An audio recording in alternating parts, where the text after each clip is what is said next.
Hello, स्वागत है आप सभी का मेरे यूट्यूब चैनल वांगशियान टाइमलेस में।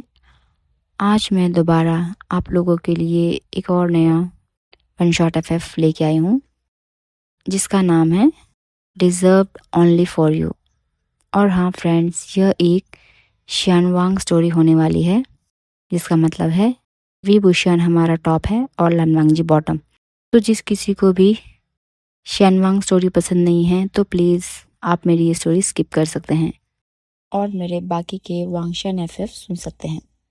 इस स्टोरी में हम देखेंगे कि विंग, जो कि हर रोज़ लानवांग जी को टीज करता है, उसे परेशान करता है, उसे छेड़ता है, परंतु उसे पता ही नहीं चला ऐसे करते करते कब उसे लानवांग जी से प्यार हो गया और वह कब अपना दिल लानवांग जी को दे चुका है।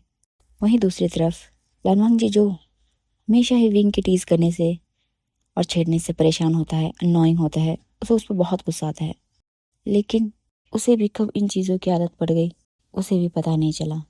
परंतु क्या यह समाज, जो कि गे मैरिज यानी कि बीएल लव को सपोर्ट नहीं करता, उसे एक तरह का कलंक मानता है? यहाँ के समाज के अकॉर्डिंग प्यार सिर्फ अपोजिट जेंडर से ही हो सकता है। क्या वह समाज इनके इस प्यार को स्वीकारेगा और विंग और लानवांग जी अपने प्यार के सामने आई सारी मुसीबत का सामना कर पाएंगे, या फिर उनका प्यार भी ऐसे ही अधूरा रह जाएगा? अब मैं ज़्यादा ना बोलते हुए सीधा अपनी स्टोरी लाइन पे आती हूँ। कहानी की शुरुआत होती है चाइना के टॉप बिजनेसमैन यानी कि वी चांगसे का मेंशन को दिखाकर। यह मेंशन इतना बड़ा है कि यहाँ काम करने वालों के नौकरों की संख्या ही 50 से 60 है। हर एक काम के लिए एक अलग नौकर है। वी चांगसे बहुत ही अच्छे, ईमानदार और काइंड नेचर के इंसान हैं, परंतु वह अभी भी अपने पूर्वजों की पुराने वाले नियमों को फॉलो करते हैं, जिनमें सबसे ऊपर है कभी भी बड़ों के खिलाफ जाकर कोई भी डिसीजन ना लेना, लव मैरिज को सपोर्ट ना करना, और इनसे भी बड़ी बात यह है कि वह सोसाइटी के हर एक रूल को फॉलो करते हैं, चाहे वो सही हो या फिर गलत। उनके लिए सोसाइटी में अपना अच्छा इमेज होना सबसे बड़ी टॉप प्रायोरिटी है। उनकी वाइफ कांगसे सरन है, जो कि एक हाउस वाइफ है। वह बहुत ही शांत स्वभाव और नेक दिल की औरत है। उन्हें सोसाइटी के दिखावों में बिल्कुल भी इंटरेस्ट नहीं है। वह इन चीज़ों से हमेशा दूर ही रहते हैं। उनकी टॉप प्रायोरिटी है उनकी फैमिली, यानी कि उनका हस्बैंड और उनका बेटा, जिसका नाम है विभूषण, और उसकी उम्र लगभग 20 साल है। यह हमारे आज की स्टोरी का फर्स्ट लीड है। वह शंघाई के एक बहुत से बड़े यूनिवर्सिटी में बिजनेस स्टडीज़ में थर्ड ईयर में पढ़ता है, यानी कि उसका लास्ट ईयर है। वहीं हम देखते हैं दूसरी तरफ लान के रैन, जो कि गुसु के छोटे से टाउन से बिलोंग करते हैं। वो एक बैंक मैनेजर है और बहुत ही नेक और स्वाभिमानी इंसान है। उनका स्वाभिमान ही उनका गुरूर है। उनकी जो वाइफ है यानी कि लान यी, उनकी मृत्यु जब लान वांगजी 5 साल का था उसी वक्त हो चुकी थी। उनके 2 बच्चे हैं, लान सी चैन और लान वांगजी। लान सी चैन की उम्र 22 साल है और लान वांगजी की 20 साल। लान सी चैन भी गुसु के ही एक बैंक में मैनेजर हैं, और लान वांगजी, जो कि हमारे स्टोरी का सेकंड मेन लीड है, वो भी शंघाई के उसी टॉप यूनिवर्सिटी में पढ़ता है, जिसमें कि विंग। उसका भी अभी थर्ड ईयर चला हुआ है बिजनेस स्टडीज़ में। लेकिन लान वांगजी पढ़ने में बहुत तेज़ है, जिस कारण से उसकी 90% तक पढ़ाई जो भी है वो अंडर स्कॉलरशिप होती है।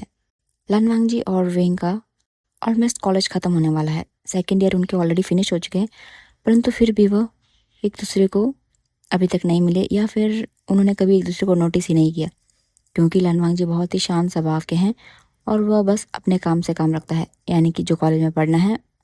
उसके अलावा वह एक्स्ट्रा करिकुलर एक्टिविटीज़ में इतना पार्टिसिपेट नहीं करता और ना ही उसे लोगों से ज़्यादा बोलना पसंद है, जिस कारण से अभी तक उनकी मुलाकात हुई ही नहीं है। तो फिर देखते हैं अब आगे वो कैसे मिलते हैं। तो चलते हैं हमारी स्टोरी लाइन में वापस। हम देखते हैं कि विंग अपने लग्जेरियस रूम में मली सॉफ्ट सॉफ्ट से बिस्तर पर सो रहा है। पूरे पालथी मार के सो रहा है, कहीं हाथ है तो कहीं पैर। तभी कांगसे सरन विंग के रूम में आती है और सीधा विंग के पास जाकर उसके फोrehead पर अपने हाथ फेरती हुई कहती है, आइंग आइंग, बेटा उठ जाओ, सुबह के 8 बज चुके हैं। कॉलेज जाने का टाइम हो रहा है। विंग नींद में ही कहता है, माँ प्लीज़ 5 मिनट और। कांग्सी सरन कहती है, ठीक है, सिर्फ 5 मिनट। उसके बाद उठ के आधे घंटे में ब्रेकफास्ट टेबल पे आ जाना। मैं और तुम्हारे फादर वहीं वेट करेंगे। यह कहकर कांग्सी सरन विंग को फॉरहेड पे एक किस करके बाहर निकल जाती है। हम देखते हैं ठीक 10 मिनट बाद विंग के फ़ोन का अलार्म बजता है। अलार्म भी ऐसा था मानो जैसे कि उसको सुन के अच्छे खासों की पैंट गीली हो जाए। यानी कि होता है ना कि वही जैसे कि कहीं गोलीबारी चल रही हो, सेम वैसी आवाज़ में। जिसे सुनकर विंग डर कर उठता है और अपने चारों तरफ नज़र दौड़ाता है। फिर उसे याद आता है कि ये तो अलार्म है। फिर वह खुद से ही कहता है, किसी दिन मैं इस अलार्म से ही डर के मर जाऊंगा। फिर वह अपने बिस्तर से उठता है और फिर फ्रेश होने चला जाता है और तकरीबन 8:30 तक वह ब्रेकफास्ट टेबल पर आ जाता है। तब वह देखता है कि उसके पेरेंट्स यानी कि वी चांगसे और कांगसे सरन दोनों वहीं पर बैठे हुए हैं, उसी का इंतज़ार कर रहे हैं। विंग जाता है और चेयर पुल करके बैठ जाता है। सभी सर्वेंट्स अलग अलग फूड सर्व करते हैं। फिर वी चांगसे और कांगसे सरन अपना अपना ब्रेकफास्ट करते हैं। ब्रेकफास्ट हो जाने के बाद वी चांगसे विंग से कहते हैं, आशियान, इस साल तुम्हारा फाइनल ईयर है, इसके बाद क्या सोचा है? तब विंग कहता है, फादर मैं खुद से कुछ करना चाहता हूँ, खुद की अलग पहचान बनाना चाहता हूँ। यह सुनकर कांगसे सरन कहती है, बेटा उसकी क्या ज़रूरत है, हमारा जो भी है तुम्हारा ही तो है वो। तभी वी चांग से कहते हैं, फिर आशियान तुम ऑफिस कब ज्वाइन करोगे? थोड़ी देर तक वहाँ खामोशी छाई रहती है। तब विंग कहता है, फादर मैं एक बार आपके नाम के बिना कोशिश करना चाहता हूँ, और यदि मैं अपने मुकाम को पाने में सक्सेसफुल नहीं हुआ तो मैं इमीडिएटली ऑफिस ज्वाइन कर लूँगा फादर, प्लीज़ एक चांस दे दो मुझे। फिर वी चांग से ठीक है कहते हैं और फिर अपना ऑफिस निकल जाते हैं। वहीं विंग भी अपनी मदर यानी कि कांगसे सरन को हक करता है और फिर कॉलेज के लिए निकल जाता है। अब हम देखते हैं कि विंग अपने ब्लैक कलर के लग्जरी कार से कॉलेज के गेट से एंट्री ले रहा है, जिसे देखकर कॉलेज की मैक्सिमम लड़कियां वहां भागी भागी चली आती है और विंग को चारों ओर से घेर लेती है। तभी विंग कहता है, हटो गर्ल्स, मानता हूँ कि तुमने कभी इतना हैंडसम और रिच लड़का नहीं देखा, परंतु यार मुझे भी तो शर्म आती है। यह कहकर वह उन लड़कियों की तरफ एक आई विंक करता है और फिर दूसरे ही पल शर्माने की एक्टिंग करता है। फिर वह अपने कार से निकलकर अपना जो कार का की है वह गेट कीपर को देता है और अपने क्लास की तरफ जाने लगता है। लड़कियां भी उसके साथ साथ जाने लगती है। थोड़े से ही आगे उसके फ्रेंड्स यानी कि नी हुईसेंग, सोंगलान, शुयांग वहाँ खड़े होते हैं। फिर वह सभी विंग से कहते हैं, लड़कियों की पूरी फौज आ रही है तेरे साथ, तेरे तो मज़े हैं। विंग कुछ नहीं कहता और स्माइल करता है। विंग, शुयांग, नी हुईसेंग और सोंगलान बातें करते करते हुए जा रहे थे, जिससे कि उनका ध्यान आगे नहीं आता है। तभी विंग किसी से टकरा जाता है, जिसकी वजह से विंग का बैलेंस बिगड़कर वह गिरने ही वाला होता है। विंग ने डर से अपनी आंखें बंद कर ली होती है, वो भी कसकर, और वो अपना कर्मा एक्सेप्ट कर चुका होता है। तभी वह महसूस करता है कि दो बाहों ने, जो कि बहुत स्ट्रांग है, उसे सेफली होल्ड करा हुआ है। वह धीरे धीरे अपनी आंखें खोलता है तो उसकी आंखें मिलती है एक बहुत ही सुंदर आंख से, और दोनों एक पल के लिए एक दूसरे में खो जाते हैं। फिर विंग को पता चलता है कि भाई वो तो किसी मेल की बाहों में है। वह एक झटके से अलग होता है और कहता है, ओ मिस्टर एटीट्यूड, देख कर नहीं चल सकते क्या? तभी लानवांग जी कहता है, मैं देख के ही चलता हूँ हमेशा, सामने देख कर चलना तुम्हें सीखना चाहिए। तो हाँ फ्रेंड्स, ये हमारा सेकंड लीड लानवांग जी है। विंग और विंग के फ्रेंड्स यानी कि नी हुईसेंग, शुयांग, सोंगलान, ये सभी लानवांग जी के मुंह से आवाज़ सुनकर हैरान हो गए थे और उसे हैरान भरी नज़रों से देखते हैं। तभी विंग कहता है, क्या मिस्टर एटीट्यूड, तुम बोल सकते हो? यह कहकर वह ज़ोर ज़ोर से ताली बजाने लगता है और फिर अपने आसपास के बच्चों को भी इकट्ठा करके बोलता है, हेलो माय डियर फ्रेंड्स, आज तो हमें अपनी यूनिवर्सिटी में पार्टी करनी चाहिए। तभी एक स्टूडेंट पूछता है, वो क्यों? तो विंग कहता है, आज हमारे डियर, बहुत ही प्यारे मिस्टर एटीट्यूड ने अपनी सुरीली आवाज़ सुनाई मुझे। यह कहकर विंग एक्टिंग करते हुए लानवांग जी की तरफ झुककर बो करता है, जिसे देखकर लानवांग जी को उस पर बहुत गुस्सा आता है। फिर वह विंग को बहुत ही गुस्से भरी नज़रों से देखता है और फिर वह विंग को बिना कुछ कहे क्लास लगाने निकल जाता है। फिर विंग भी अपने दोस्तों के साथ क्लास के लिए चला जाता है। बाकी बच्चे भी अपने क्लास के लिए चले जाते हैं। यह सीन यहीं कट होता है। अब हम देखते हैं क्लासरूम में सभी बच्चे आराम से पढ़ रहे हैं। तभी विंग चुपके से एक पेपर का जहाज बनाता है और फिर उसे लानवांग जी की तरफ भेजता है। वह जहाज सीधा जाता है लानवांग जी के नोटबुक पर। लानवांग जी उसे देखता है। फिर वह उसे खोलता है तो उसमें लिखा होता है, मिस्टर एटीट्यूड, ज़्यादा ध्यान से पढ़ने की ज़रूरत नहीं है क्योंकि टॉप तो मैं ही करूँगा। और फिर उसी के साथ एक फ़नी वाला इमोजी बनाया होता है। लानवांग जी उस पेपर के जहाज़ को क्रश कर देता है और फिर पीछे देखता है विंग की तरफ, जो कि लानवांग जी से आई थी 2-3 सीट पीछे बैठा हुआ है और एक डेथ ग्लेयर देता है। विंग को यह देखकर बहुत मज़ा आता है। तब नी हुसैन विंग से कहता है, अब क्या तुम लानवांग जी के पीछे पड़ गए? विंग कहता है, उसने ही मुझे उकसाया था, परंतु हुसैन अब मुझे मज़ा आने लगा है उसे परेशान करने में। ये सीन यहीं कट होता है। हम देखते हैं कि लंच टाइम हो चुका है और लानवांग जी कॉलेज के कैंटीन में सबसे अलग बैठकर अपना लंच कर रहा है। तभी विंग और नीविसंग, सोंगलान और शुयांग भी लंच करने कैंटीन में आते हैं। फिर वो सभी अपना लंच लेकर बैठने ही वाले होते हैं। तभी विंग लानवांग जी को देख लेता है, जो कि अकेले बैठा हुआ है। तभी वो एक क्रिपी स्माइल करता है और फिर अपना लंच लेकर अपने फ्रेंड्स के साथ सीधा चला जाता है लानवांग जी के पास और ठीक उसके टेबल के सामने अपना प्लेट रखता है और फिर लानवांग जी के सीधे सामने वाले चेयर को पुल करके वहाँ बैठ जाता है। फिर वह लानवांग जी का खाना खींचकर साइड में रखता है और अपना लंच लानवांग जी के सामने रखकर कहता है, मिस्टर एटीट्यूड, मैं चाहता हूँ कि तुम मुझे फीड करो। लानवांग जी विंग को क्वेश्चन भरी लुक से देखता है। फिर वह विंग से कहता है, क्यों? विंग लानवांग जी को एक कनिंग सी स्माइल देता हुआ कहता है, बस यूँ समझ लो कि 3 सालों से जो तुम बोले नहीं और आज तुम अचानक बोल पड़े, तो उसी का ट्रीट है तुम्हारी तरफ से मेरे लिए। और फिर स्माइल करने लगता है। लानवांग जी कुछ मिनटों तक तो विंग को ऐसे ही घूरता रहता है। दोनों में ऐसा लगता है मानो जैसे कि घूरने का कंपटीशन चल पड़ा हो। कुछ देर बाद लानवांग जी विंग का लंच लेता है, फिर स्पून में खाना लेता है और उसे विंग के मुंह के पास ले जाता है। और जैसे ही विंग अपना मुंह खोलता है खाने के लिए, लानवांग जी स्पून को एकदम से अपनी तरफ मोड़कर उसे बड़े ही आराम से खाने लगता है। देखते ही देखते लानवांग जी पूरा विंग का फूड फिनिश कर देता है और फिर अपना फूड विंग के सामने रख के कहता है, मेरी तरफ से यही तुम्हारे लिए पार्टी है।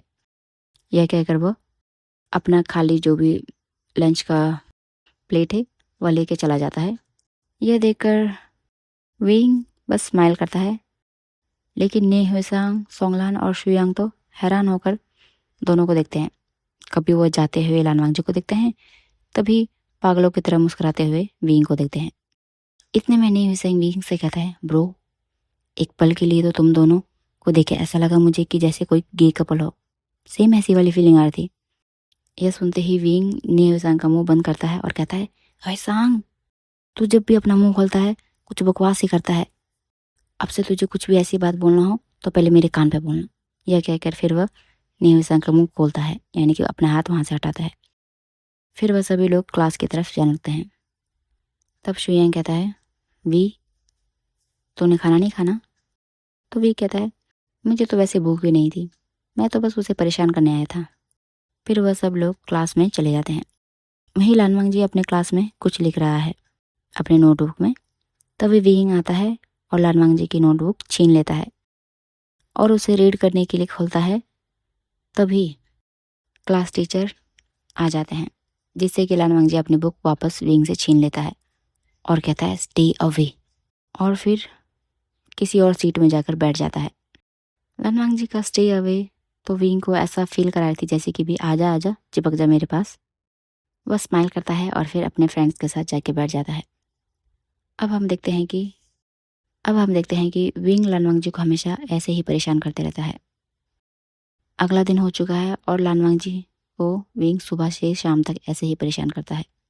फिर लानवांग जी अपने घर जा रहा होता है चलकर, यानी कि अपने अपार्टमेंट की तरफ। विंग उसे देख लेता है और फिर चुपके चुपके अपनी कार से लानवांग जी का पीछा करने लगता है। परंतु लानवांग जी बहुत चालाक था। उसने देख लिया था कि विंग उसी का पीछा कर रहा है, तो वह यहाँ वहाँ से गुजर के विंग को बेवकूफ़ बना के अपने अपार्टमेंट निकल जाता है। और फिर अपार्टमेंट में घुसते ही एक स्माइल सी आ जाती है उसके फेस पे। तो वो खुद में हैरान हो जाता है, क्योंकि उसकी माँ के गुजर जाने के बाद पहली बार था वह जब उसने स्माइल की थी। वहीं दूसरी तरफ विंग बेचारा पागलों की तरह लानवांग जी को ढूंढता रहता है और लगभग 1 घंटे हो जाने के बाद विंग कहता है, अच्छा मिस्टर एटीट्यूड, देखता हूँ कब तक तुम मेरे साथ हाइड एंड सीक खेलोगे। यह कहकर वह भी अपनी कार लेकर अपने मैंशन की तरफ चल पड़ता है।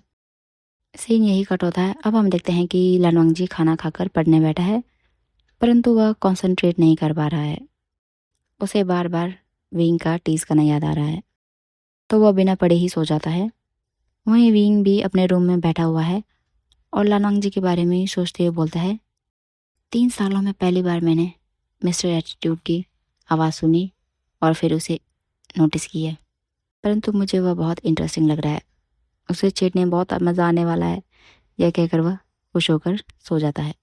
लेकिन विंग को यह पता नहीं कि उसका ये लानवांग जी को टीज करना, उसे छेड़ना, उसे परेशान करना कैसे धीरे धीरे उन दोनों की ज़िंदगी को बदल लेगा और फिर उनकी ज़िंदगी को एक और नए डायरेक्शन की तरफ ले जाएगा। हम देखते हैं अगला दिन हो चुका है। क्लासरूम में लानवांग जी खड़ा हुआ है अपने टीचर के सामने। उसके टीचर लानवांग जी से कहते हैं, वांग जी, मुझे तुमसे यह उम्मीद नहीं थी। तुम्हारे मार्क्स इतने कम कैसे आ सकते हैं? माना कि बाकियों के हिसाब से यह ज़्यादा है, परंतु तुम इस कैटेगरी के लिए नहीं बने लानवांग जी। मैं उम्मीद करता हूँ कि नेक्स्ट टाइम से तुम अपना ध्यान दोगे, यानी कि अपनी पढ़ाई में ध्यान दोगे। लानवांग जी कुछ नहीं कहता और बस सर नोट करके वहीं खड़ा रहता है। फिर उसके टीचर उसे कहते हैं, जाओ अपने सीट पे बैठ जाओ। लानवांग जी आते हुए विंग को बहुत ही गुस्से भरी नज़रों से देखता है। फिर विंग मन में सोचता है, अब मुझे क्यों ऐसे घूर रहा है? तेरे नंबर कम आए तो इसमें मैं क्या कर सकता हूँ? फिर वह लानवांग जी की नज़रों को इग्नोर करता हुआ अपने फ्रेंडों के साथ बात करने लगता है। अब हम देखते हैं कि लंच ब्रेक हो चुका है और लानवांग जी हमेशा की तरह अकेला बैठा हुआ है। तभी विंग और उसके फ्रेंड्स, यानी कि नीहुसेंग, सोंगलान, शुयांग, सभी वहाँ आते हैं और फिर विंग सीधा जाता है लानवांग जी के पास और उसी के सामने चेयर पे बैठ जाता है। कुछ ही देर में उसके फ्रेंड्स भी उसके लिए भी खाना ले आते हैं। तभी विंग लानवांग जी से कहता है, मिस्टर एटीट्यूड, तुमने उस दिन तो खाना नहीं खिलाया, परंतु आज खिलाना होगा और आज उस दिन की तरह चीटिंग नहीं चलेगी। ऐसा कहकर विंग लानवांग जी को परेशान करने लगता है। तभी लानवांग जी विंग को एक बार घूर के देखता है और फिर अपना खाना ऐसे ही आधा रखकर उठकर चला जाता है। यह देखकर विंग, नीहुसेंग, शुयांग, सोलन सभी हैरान हो जाते हैं। तभी नीहुसेंग कहता है, अभी यार, इसको तो आज हमने उस दिन की तरह परेशान भी नहीं किया, फिर ये ऐसे क्यों चला गया? विंग कुछ नहीं कहता, परंतु आज उसे थोड़ा बुरा लगता है, क्योंकि आज उनके कारण ही लानवांग जी ने खाना अच्छे से नहीं खाया था। ये सीन यही कट होता है। अब हम देखते हैं कि कॉलेज की छुट्टी हो चुकी है। सभी लोग अपने घर जा रहे हैं। बस लानवांग जी रुका हुआ था, क्योंकि वह लाइब्रेरी गया था। फिर वह जल्दी जल्दी लाइब्रेरी से आता है और अपने क्लासरूम में जाके अपना बैग वहाँ से ले जाने लगता है। तो वो देखता है उसके बैग के पास में एक बर्गर और कोल्ड ड्रिंक का कैन रखा हुआ है और साथ में एक चिट लिखा हुआ है, यानी कि स्टिकी नोट, मिस्टर एटीट्यूड, मेरा गुस्सा खाने पर मत निकाला करो, और साथ ही एक स्माइल का इमोजी बना हुआ था। यह पढ़कर लानवांग जी को अपने दिल में एक अलग सा एहसास होता है, जैसे कि पहली बार किसी ने उसके खाना ना खाने की इतनी परवाह की हो। यह देख के लानवांग जी के चेहरे पे एक छोटी सी स्माइल आती है। फिर वह उसे उठाकर अपने बैग में डालता है और फिर क्लासरूम से बाहर निकल जाता है। विंग भी क्लासरूम के बाहर से चुपके चुपके उसे खिड़की से देख रहा था। लानवांग जी के लिप्स पे छोटी स्माइल देखकर विंग को अनजाने में ही अपने मन में खुशी से महसूस होती है, और उसी खुशी खुशी में उसे पता नहीं चलता कि कब लानवांग जी उसकी नज़रों से गायब हो चुका है, यानी कि वहाँ से जा चुका है। और जब वह अपनी खुशी से बाहर आता है तो देखता है कि लानवांग जी कॉलेज से बाहर जा चुका है। तो वह भी भागते भागते कॉलेज के पार्किंग एरिया में जाता है और फिर अपनी कार लेके कॉलेज के बाहर निकलता है। परंतु तब तक लानवांग जी अपने अपार्टमेंट जा चुका था। फिर विंग भी अपने घर चला जाता है, परंतु आज वह बहुत खुश है। उसे खुद पता नहीं क्यों, या फिर यूँ कहो कि अभी उसे अपने दिल का हाल पता नहीं है। वह नहीं जानता कि वह ऐसा क्यों फील कर रहा है लानवांग जी के लिए। वहीं हम देखते हैं कि लानवांग जी भी बहुत खुश है। वह अपने अपार्टमेंट में पहुंचकर फ्रेश होता है, खाना खाता है और फिर वह स्टडी करने बैठ जाता है। आज उसका मन बहुत खुश था, जिस कारण से कि वह अपना जो स्टडी है वह कुछ ही घंटों में कर लेता है और फिर आराम करने बैठता है। तभी लैंसी चैन का कॉल आता है। लानवांग जी कॉल रिसीव करता है और कहता है, हेलो गगो। लैंसी चैन सामने से कहते हैं, वांग जी कैसे हो तुम, पढ़ाई कैसी चली है तुम्हारी। लानवांग जी कहता है, गगो मैं ठीक हूँ, पढ़ाई भी ठीक चली है, और आप सब कैसे हो। लैंसी चैन कहता है, वांग जी सभी ठीक हैं, फादर तुम्हें बहुत याद करते हैं, तुम्हारे वेकेशंस कब से हैं। लानवांग जी कहता है, गगो 2 मंथ्स बाद। फिर लैंसी चैन कहता है, ठीक है, तुम अपना ख्याल रखना और पढ़ाई भी ध्यान से करना, चलो अब मैं कॉल रखता हूँ। यह कहकर लैंसी चैन कॉल कट कर देते हैं। फिर लानवांग जी उठता है और फिर उसे याद आता है कि आज उसे कुछ ग्रोसरीज का सामान लाना था। वह बाहर जाता है और 1 घंटे में ही वापस आ जाता है। फिर वह आके सोचता है कि डिनर क्या बनाना आज, तो उसे कुछ याद आता है। वह फ्रिज से वही बर्गर और कोल्ड ड्रिंक निकालता है और बर्गर को दोबारा ओवन में डालकर गर्म करके वही बर्गर और कोल्ड ड्रिंक पीता है और फिर सो जाता है। हम देखते हैं कि विंग अपने रूम में बैठा हुआ है। तभी नी हुसैंग, शुयांग और सोंगलान का ग्रुप कॉल आता है। तब शुयांग कहता है, क्या बात है, तू तो बहुत खुश लग रहा है, लगता है कोई लड़की ने तुझे प्रपोज किया है। तब सोंगलान कहता है, लड़की का प्रपोज करना तो विंग के लिए आम बात है, क्यों विंग। तब विंग कहता है, हाँ सोंगलान, तुमने बिल्कुल सही कहा। फिर नी हुसैंग कहता है, वो सब छोड़ो, सुना है 1 हफ्ते के अंदर हम सबको एक प्रोजेक्ट मिलेगा, उसके लिए हमारे पार्टनर सिलेक्ट करेंगे, मीन्स एक टीम में 2 लोग होंगे। यह सुनकर शुयांग कहता है, नहीं हुसैन, तुम जब देखो पढ़ाई की बातें करते रहते हो, वो छोड़, ये सुन, यहाँ पे एक नया पब खुला है, सुना है वहाँ पे बहुत ही मज़ा आता है, चलो ना चलते हैं। और वैसे भी अब तो कुछ ही महीने बचे हैं हमारे फाइनल एग्ज़ाम आने को, उसके बाद हमें कहाँ टाइम मिलेगा। सभी लोग मान जाते हैं। फिर विंग अपनी मदर से, यानी कि कांग सेसरन को कहता है कि वो अपने फ्रेंड के साथ थोड़ा पार्टी करने जा रहा है, और फिर कांग सेसरन उसको जाने के लिए हाँ कर देती है। नी हुसैंग, शुयांग और सोंगलान ये सभी पार्टी में आते हैं, इंक्लूडिंग विन। और हाँ फ्रेंड, नी हुसैंग, शुयांग, सोंगलान ये सभी विन के फादर के ही बिजनेस पार्टनर्स के बच्चे हैं, इसीलिए ये एक दूसरे के बहुत अच्छे फ्रेंड हैं। अब चलते हैं स्टोरी में। हम देखते हैं कि विंग अपने फ्रेंड्स के साथ पार्टी कर रहा है और उन लोगों ने फ्लो में कुछ ज़्यादा ही पी ली है। बस बेचारे एक सोंगलान ही है जो थोड़ा सा सोबर है। वह उन तीनों को बहुत ही मुश्किलों से उठाता है और फिर उन्हें अपने ही फार्म हाउस में ले आता है। फिर एक एक करके तीनों को जैसे तैसे गाड़ी से निकालकर हॉल में लाता है और सोफे पे पटक देता है और खुद भी सोफे पर लेट जाता है। अब हम देखते हैं कि थोड़ी देर में विंग के फ़ोन पे कांग सेसरन का कॉल आता है। तो वह कॉल सोंगलान रिसीव करता है और कहता है कि हेलो आंटी, गुड इवनिंग। अभी विंग वॉशरूम में है और आज हम सभी फ्रेंड्स यहाँ मेरे यहाँ फार्म हाउस में पार्टी कर रहे हैं, तो क्या मैं विंग को अपने यहाँ रोक लूँ आज। कांग सेसरन कहती है, ठीक है बेटा, लेकिन टाइम पे सो जाना और खाना अच्छे से खा लेना, विंग को भी खिला देना। यह कहकर कांग सेसरन कॉल कट कर देती है। सोंगलान भी चैन की सांस लेता है। फिर विंग के फ़ोन को साइड में रखकर वो सो जाता है। अब हम देखते हैं कि सुबह हो गई है और लानवांग जी उठता है तो देखता है कि सुबह के 6 बजे हैं। फिर वह अपना फ्रेश होने चला जाता है और फिर थोड़ी देर एक्सरसाइज करता है। तो हम देखते हैं कि लानवांग जी की बॉडी बहुत ही मस्त है, यानी कि पूरे फुल 6 पैक्स एब्स बने हुए हैं। ऐसा लगता है यदि कोई लड़की उसे शर्टलेस देख ले तो उसकी दीवानी हो जाए। और लगभग 1 घंटे बाद जो लानवांग जी का जो भी वर्कआउट है वो फिनिश होता है। उसके बाद लानवांग जी अपना जल्दी जल्दी ब्रेकफास्ट बनाता है और फिर कॉलेज के लिए 8:20 के अराउंड निकल जाता है। वो जल्दी इसलिए निकलता है क्योंकि फ्रेंड्स उसे चल के जाना पड़ता है ना, इसलिए। वहीं दूसरी तरफ हम देखते हैं कि सभी बहुत ही गहरी नींद में हैं, यानी कि शुयांग, सोंगलान, वीइंग और न्यूसेंग। तभी अचानक से गोले बारूद गिरने की आवाज़ आती है।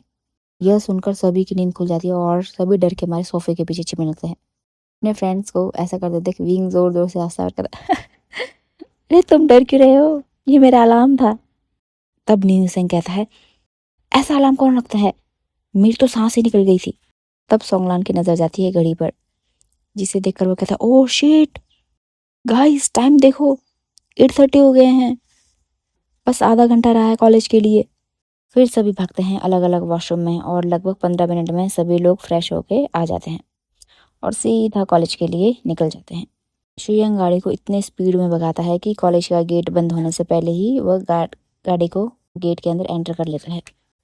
और हाँ फ्रेंड्स, एक्चुअली इनके कॉलेज का यानी कि यूनिवर्सिटी का यह रूल है कि जब भी कोई स्टूडेंट, चाहे वो अमीर हो या गरीब, गेट बंद होने के बाद उसको एंट्री नहीं ली जाएगी, चाहे कुछ भी रीज़न हो। फिर चारों दौड़ते दौड़ते क्लासरूम में एंटर होते हैं, फिर जाकर अपनी सीट में बैठते हैं और फिर हाफने लगते हैं। तभी लगभग 5 मिनट बाद टीचर क्लासरूम में एंटर होते हैं। तब वह कुछ नए नोट्स लिखने को देते हैं स्टूडेंट्स को, यानी कि खुद वो डिक्टेट करते हैं। तभी विंग देखता है कि जल्दबाजी में विंग नोटबुक तो ले आया है परंतु वह पेन लाना ही भूल गया है। वह सबको देखता है, सभी लोग अपने लिखने में बिजी हैं। इतने में लानवांग जी अपना एक एक्स्ट्रा पेन विंग को देखे बिना उसकी तरफ पीछे फेंक देता है, जो कि सीधा विंग के डेस्क पे आके गिर जाती है। और फिर लानवांग जी ऐसे प्रिटेंड करता है जैसे कि उसे कुछ पता नहीं हो और अपना लिखने बैठ जाता है। विंग ये देखकर एक स्माइल करता है और फिर लिखने लग जाता है। लगभग 1 घंटे बाद यह जो पीरियड था वो फिनिश हो जाता है। अब हम देखते हैं ऐसे ही लंच टाइम हो जाता है और विंग, नी हुसैन, सोंगलान सीधा भागते हैं कैंटीन की तरफ। और आओ देखता है ना ताओ और सीधा खाना लेकर खाना ठूसने लगते हैं। लानवांग जी आता है तो देखता है कि चारों खाना ऐसे खा रहे हो मानो जैसे कई जन्मों से भूखे हो। वो इनको इग्नोर करता हुआ अपने लंच कर लेता है और फिर साइड में जाकर खाने लगता है, परंतु बीच बीच में वह विंग को भी देखता है। लानवांग जी और विंग के दिन ऐसे ही गुजर रहे थे, जिसमें विंग लानवांग जी को बहुत परेशान करता है, उसे छेड़ता है और उसे ये सब करने में बहुत मज़ा आता है।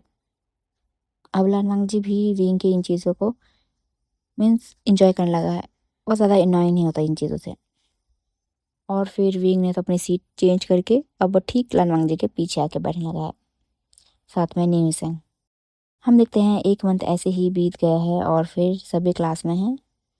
तभी क्लास टीचर आता है और उन्हें बताता है कि उन सबको एक प्रोजेक्ट सबमिट करना है और दो दो के ग्रुप बनाए जाएंगे या पेयर बनाए जाएंगे।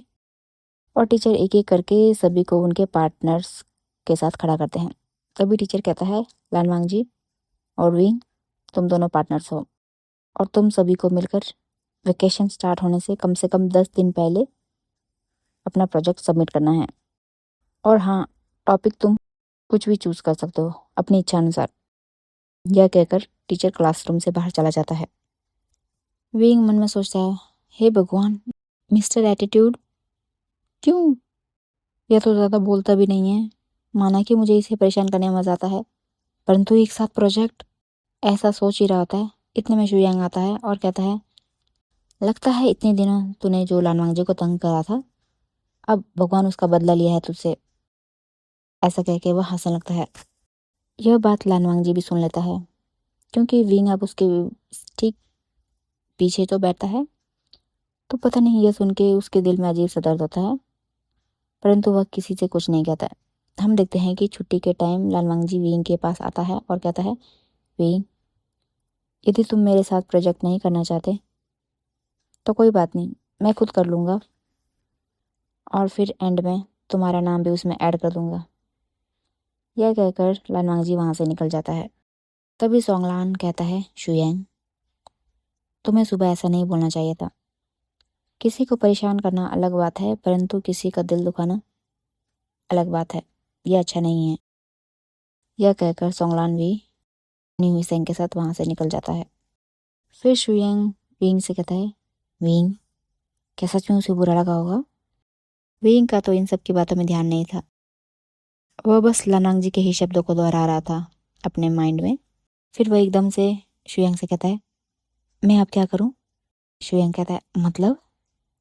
विंग कहता है, लगता है लानांग जी मुझसे गुस्सा हो गया है। फिर शुयांग कहता है, कल सुबह हम दोनों लानांग जी से माफ़ी मांग लेंगे, ठीक है? और फिर दोनों अपने घर के लिए निकल जाते हैं। वहीं हम देखते हैं कि लानांग जी आज दोबारा किसी चीज़ में कंसंट्रेट नहीं कर पा रहा है। उसका किसी भी काम को करने के लिए मन नहीं करता। उसको बार बार शुयांग की वही बात याद आती है, जिस कारण से वह फ्रस्ट्रेट हो गए बिना खाए ही सो जाता है। विंग को भी बहुत गिल्टी फील होता है और उसे भी खाना खाने का मन नहीं करता, तो वह भी अपने माँ से बहाना बनाकर सो जाता है। सुबह हो गई है। हम देखते हैं लानोंग जी क्लासरूम में एंट्री करता है तो विंग ऑलरेडी अपने सीट में लानोंग जी का वेट कर रहा है। वह विंग से कुछ कहे बिना ही जाकर सीधा अपने सीट पर बैठ जाता है। तब विंग धीरे से लानोंग जी के पास आने लगता है, परंतु आज विंग का दिल बहुत ज़ोर ज़ोर से धड़कता है और उसके हाथ पैर फूलने लगते हैं। वह मन में सोचता है, ये मुझे क्या हो रहा है? ऐसा तो मैंने कभी किसी लड़की को प्रपोज करते टाइम भी नहीं फील किया। फिर वह ज़्यादा नहीं सोचता और सीधा लानवांग जी के सीट के पास जाके खड़ा हो जाता है और कहता है, लानवांग जी। लानवांग जी विंग के मुंह से अपना नाम पहली बार सुनकर बहुत हैरानी से उसे देखता है। फिर विंग कहता है, आई एम सॉरी, कल दरअसल शुयांग वो बस मजाक में कह रहा था। मुझे कोई प्रॉब्लम नहीं है तुम्हारे साथ प्रोजेक्ट करने में, और फिर हम कब स्टार्ट कर सकते हैं अपना प्रोजेक्ट? विंग को इतना करीब देखकर लानवांग जी की भी धड़कनें बहुत बड़ी हुई है और उसके भी हाथ पैर कांप रहे हैं, परंतु वह फिर भी नॉर्मल एक्ट करता हुआ कहता है, कल से शुरू कर सकते हैं। और फिर वह विंग को इग्नोर करता हुआ अपना काम करने लगता है। विंग ठीक है कहता है और फिर स्माइल करते हुए जाकर अपनी सीट पर बैठ जाता है। वह अपने दिल में एक अजीब सी हलचल महसूस करता है। उसे ऐसा लगता है मानो उसका जो दिल है ज़ोर ज़ोर से धड़क के बाहर ही आ जाएगा। इतने में हम देखते हैं कि बाकी स्टूडेंट्स भी आने लगे हैं और साथ ही शुयांग, नीहुसेंग और सोंगलान भी क्लास में एंट्री करते हैं। फिर वह विंग से कहते हैं, अरे तुम इतनी सुबह सुबह? तब विंग थोड़ा हिचकिचाते हुए कहता है, वो मम्मी ने ना सुबह जल्दी उठा लिया था तो मैं जल्दी आ गया। लेकिन सोंगलान विंग और लानोंग जी दोनों को ऑब्जर्व करता है, परंतु वो कुछ नहीं कहता। ये सीन यही कट होता है। अब हम देखते हैं कि विंग और लानोंग जी प्रोजेक्ट के लिए एक पार्क में मिलने लगे हैं, जो कि लानोंग जी के अपार्टमेंट से काफ़ी नज़दीक है। इस प्रोजेक्ट के कारण अब लानोंग जी और विंग भी एक दूसरे के काफ़ी करीब आ रहे हैं और वो काफ़ी अच्छे फ्रेंड्स भी हो गए हैं। अब देखते ही देखते लानोंग जी और विंग दोनों लानोंग जी के अपार्टमेंट में ही प्रोजेक्ट बनाने का डिसाइड करते हैं। हम देखते हैं कि अब ऑलरेडी प्रोजेक्ट बनाने के 10 दिन निकल चुके हैं, बाकी बचे हैं अब 10 दिन। इन दोनों का आधा जो प्रोजेक्ट है वो ऑलरेडी कंप्लीट हो चुका है। लानोंग जी अब विंग को अपने अपार्टमेंट में लाता है। ये 2 BHK अपार्टमेंट है, छोटा सा है, ज़्यादा बड़ा नहीं है, परंतु लानोंग जी ने उसे बहुत ही नीट एंड क्लीन तरीके से रखा हुआ है। हर एक चीज़ अपनी जगह पे है। विंग को लानोंग जी के अपार्टमेंट में एक अलग ही अपनेपन का एहसास होता है। फिर लानोंग जी विंग से कहता है, विंग तुम यहाँ रुको, मैं अभी आता हूँ। यह कहकर वह खुद किचन में चला जाता है। तब विंग पूरे जो हॉल है उसको देखने लगता है। लानोंग जी ने हॉल को बहुत ही सुंदर तरीके से सजाया हुआ है। एक तरफ बुक्स की शेल्फ रखी हुई है, उसी के साथ में पूरा एक शेल्फ है जो कि नॉवल से भरा हुआ है, और उसके ही पास एक शेल्फ पूरे मांगास की बुक से भरा हुआ है। फिर वो कुछ आगे जाता है तो देखता है वहाँ पे बहुत से ट्रॉफीज़ हैं जो शायद उसको उन्हीं की यूनिवर्सिटी से मिली है, हर बार यूनिवर्सिटी में टॉप करने के लिए। और फिर कई ट्रॉफीज़ ऐसे हैं जो कि उसको इंटर हाउस राइटिंग कॉम्पिटिशन्स के लिए मिले हुए हैं, और कुछ एक ड्राइंग में पार्टिसिपेट करने के लिए। वहाँ लालवांग जी ने खुद के द्वारा बनाए गए भी बहुत सारे पेंटिंग्स रखे हैं, और उन्हीं के पास में एक रोल किया हुआ पेपर है। विंग उसे छूने वाला होता है, तभी लालवांग जी आ जाता है, जिसे देखकर विंग सोफे पर जाके बैठ जाता है। फिर लालवांग जी उसे कॉफ़ी देता है और साथ में कुछ स्नैक्स। विंग कॉफ़ी पीकर कहता है, लंजा, ये तुमने बनाई है? लालवांग जी सर नोड करके हाँ कहता है। तो विंग कहता है, बहुत अच्छी है। फिर लालवांग जी और विंग कॉफ़ी पीने के बाद दोनों का कॉफ़ी मग लेके जाता है और फिर किचन में रखता है और उसे क्लीन करके फिर अंदर आता है। फिर अब दोनों मिलकर अपना जो भी प्रोजेक्ट है कंप्लीट करने लगते हैं। तभी पेन लेते हुए अचानक से दोनों के हाथ एक दूसरे से टच हो जाते हैं। ये देख के दोनों की सांसें फूलने लगती है। फिर विंग जल्दी से अपने हाथ पीछे कर लेता है और कहता है, लांजा, तुम ही ले लो। अब विंग हर रोज़ प्रोजेक्ट के बहाने से लालवांग जी के अपार्टमेंट में आया करता है, और देखते देखते धीरे धीरे समय और बीतता जाता है। विंग को अब लालवांग जी की खामोशी भी पसंद आने लगी है, और वहीं लालवांग जी को भी विंग की बातें अब बहुत इंटरेस्टिंग लगती है। विंग के बाकी फ्रेंड्स ये सब ऑब्जर्व कर रहे हैं। अब हम देखते हैं कि आज प्रोजेक्ट सबमिशन का डे है और सभी अपना अपना प्रेजेंटेशन दे रहे हैं। अब बारी आती है लालवांग जी और विंग की। दोनों क्लासरूम में, यानी कि दोनों क्लासरूम के फ्रंट में आते हैं और फिर अपना प्रेजेंटेशन स्टार्ट करते हैं। लालवांग जी तो इतने अच्छे तरीके से प्रेजेंटेशन देता है कि लड़कियों के साथ साथ लड़के भी उसे घूरने लगते हैं। विंग जब ये नोटिस करता है तो उसे बहुत गुस्सा आने लगता है, परंतु गुस्से में होते हुए भी वह जैसे तैसे अपना प्रेजेंटेशन ख़त्म करता है, और फिर उसके बाद सभी स्टूडेंट्स और टीचर उन दोनों के लिए तालियां बजाते हैं। फिर उनसे टीचर कहता है, वाकई में तुम दोनों का प्रेजेंटेशन बहुत अच्छा था। विंग, मैंने उम्मीद नहीं की थी कि तुम भी इतना अच्छा प्रेजेंटेशन दे सकते हो। विंग स्माइल करते हुए कहता है, हाँ सर, मैंने खुद भी। फिर वह लालवांग जी को देखता है, वो भी उसे देखता है। फिर दोनों जाके अपनी सीट में बैठने लगते हैं। लालवांग जी भी बैठा ही था कि पीछे से एक लड़की आती है जो कि मियाँ मियाँ है। वो कहती है, लालवांग जी, क्या तुम मुझे ये टॉपिक समझाओगे? तब लालवांग जी विंग को देखता है और फिर कहता है, ठीक है। क्लास के बाद वो लड़की खुशी खुशी अपनी सीट पर बैठ जाती है। वहीं विंग जानता है कि वो लड़की जानबूझ के लालवांग जी के करीब आना चाहती है। फिर नेम हिसेंग, शुयांग और सोंगलन उन दोनों को कहते हैं, कांग्रेट्स तुम दोनों को। लालवांग जी कुछ नहीं कहता, बस अपना सर नोट करता है। वही विंग भी फीका सा रिस्पॉन्ड करता है। हम देखते हैं कि लंच टाइम हो गया है। फिर लालवांग जी अकेले खाना खा रहा था, तभी मियाँ मियाँ आती है और उसके साथ बैठ जाती है। विंग उन दोनों को दूर से देख रहा था। उसे मियाँ मियाँ पे बहुत ही ज़्यादा गुस्सा आ रहा था। उसे तो मियाँ मियाँ से इतनी जलन हो रही थी कि उसका मन कर रहा था कि वह जाए और मियाँ मियाँ को धक्का दे के खुद लालवांग जी के पास बैठ जाए। नेम हिसेंग कहता है, विंग, खाने के साथ फाइटिंग बंद करो और खाओ। फिर विंग जैसे तैसे खाना खत्म करके उठने लगता है, परंतु उसकी नज़र अभी भी लालवांग जी और मियाँ मियाँ पर ही है। क्लासरूम में भी मियाँ मियाँ बार बार किसी न किसी बहाने से लालवांग जी के पास आती ही रहती है। तभी विंग कहता है, इस मियाँ मियाँ की प्रॉब्लम क्या है? वो बार बार क्यों अपनी सीट से उठ के यहाँ पे आ जाती है? शुयांग कहता है, ब्रो, तुझे दिख नहीं रहा है क्या? वह लालवांग जी पर डोरे डाल रही है, और लालवांग जी भी कितना खुश होकर उससे बात कर रहा है। यह सुनकर विंग को तो बहुत गुस्सा आता है, और वह सीधा क्लासरूम से ही बिना किसी को कुछ बोले बाहर निकल जाता है और अपनी कार में बैठकर कहीं चला जाता है। शुयांग, सोंगलान और नीसन विंग से पूछते रह जाते हैं, परंतु वह कुछ नहीं कहता। वहीं लालवांग जी ने विंग और उसके फ्रेंड्स की पूरी कन्वर्सेशन सुनी थी, और फिर उसने विंग को गुस्से से बाहर जाते हुए देखा था। विंग को ऐसे गुस्से से बाहर जाते देखकर लालवांग जी को पता नहीं अपने मन में थोड़ा सा पेन होता है, ऐसा पेन जो शायद उसने कभी महसूस नहीं किया। फिर वह अपना ध्यान वहाँ से हटाकर क्लासरूम में लगाता है, लेकिन परंतु फिर भी उसे बार बार विंग का ही फेस उसकी आंखों के सामने आ रहा था। और जैसे तैसे करके लानोंग जी ये पीरियड ख़त्म करता है।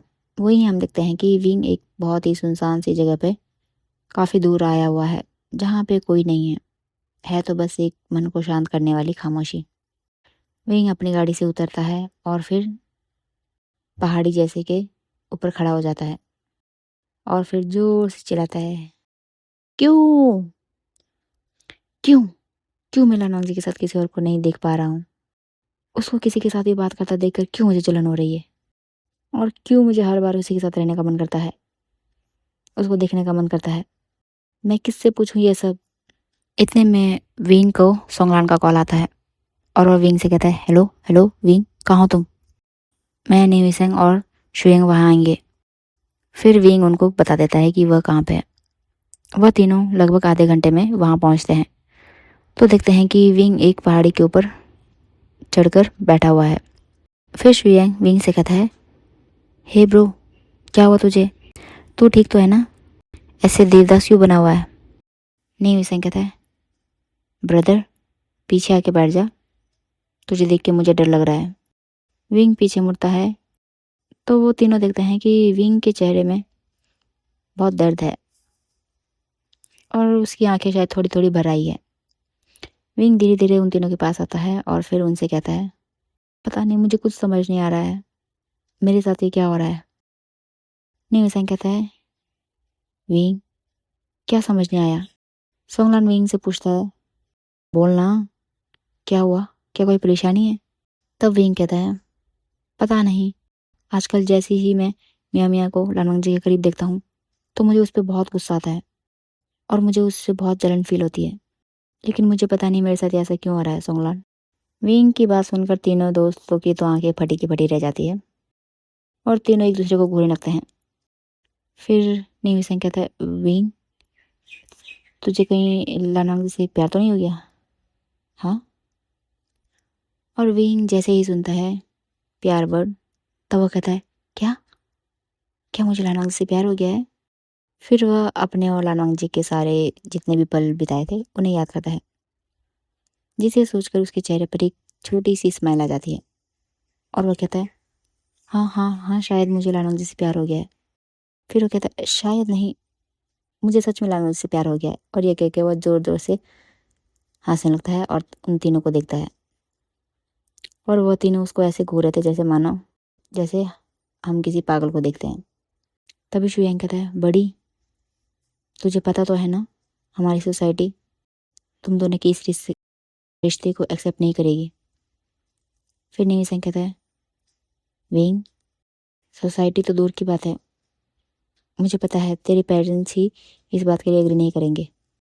सोंगलान कुछ नहीं कहता।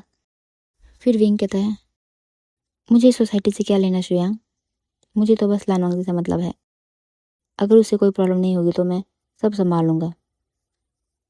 फिर न्यूसेंग कहता है, तेरे पेरेंट्स का क्या, क्या वह लानोंग जी को एक्सेप्ट करेंगे? और तुम दोनों का तो स्टेटस भी मैच नहीं करता है उनके अकॉर्डिंग, तुम्हारे पेरेंट्स के अकॉर्डिंग। तो विंग कहता है, न्यूसेंग मैं पहले लानोंग जी से पूछूंगा, उसके बाद में ही घर में बताऊंगा। फिर सोंगलान उससे पूछता है, विंग तो अपनी फीलिंग्स के लिए श्योर है ना? मेरे हिसाब से तुझे पहले अपने पेरेंट्स से बात करनी चाहिए, उसके बाद लानोंग जी से। फिर विंग कहता है, ठीक है, मैं सोचता हूँ। यह कहकर तीनों अपने अपने यानी चारों अपने अपने घर चले जाते हैं। वहीं लानोंग जी को हम देखते हैं, उसे भी कुछ अच्छा नहीं लग रहा होता है। उसे विंग की याद आ रही होती है और वह अपने फ़ोन निकालता है और विंग को मैसेज लिखता है, आर यू ओके? परंतु वह उसे सेंड नहीं करता, भेजता नहीं है। उसे समझ नहीं आ रहा था कि मैं क्या करूं, सेंड करूं या ना करूं। तभी विंग का मैसेज आता है, सो गए? लानवांग जी बहुत ही हैरान होकर देखता है। अचानक उसके दिल की धड़कन बहुत बढ़ जाती है, परंतु उसके चेहरे पे एक छोटी सी स्माइल होती है, सेम वैसे ही जैसे कि उसे विंग के देखने पे आती है। वह अपने चेहरे पे स्माइल लिए कांपते हुए हाथों से मैसेज करता है, नहीं। विंग का भी सेम यही हाल है। वह मैसेज लिखता है, मुझे तुमसे कुछ कहना था। लानवांग जी कहता है, विंग लिखता है, कहो। विंग कहता है, कल कॉलेज के बाद कहीं बाहर चलते हैं, फिर बताऊंगा। लानवांग जी कहता है, ठीक है।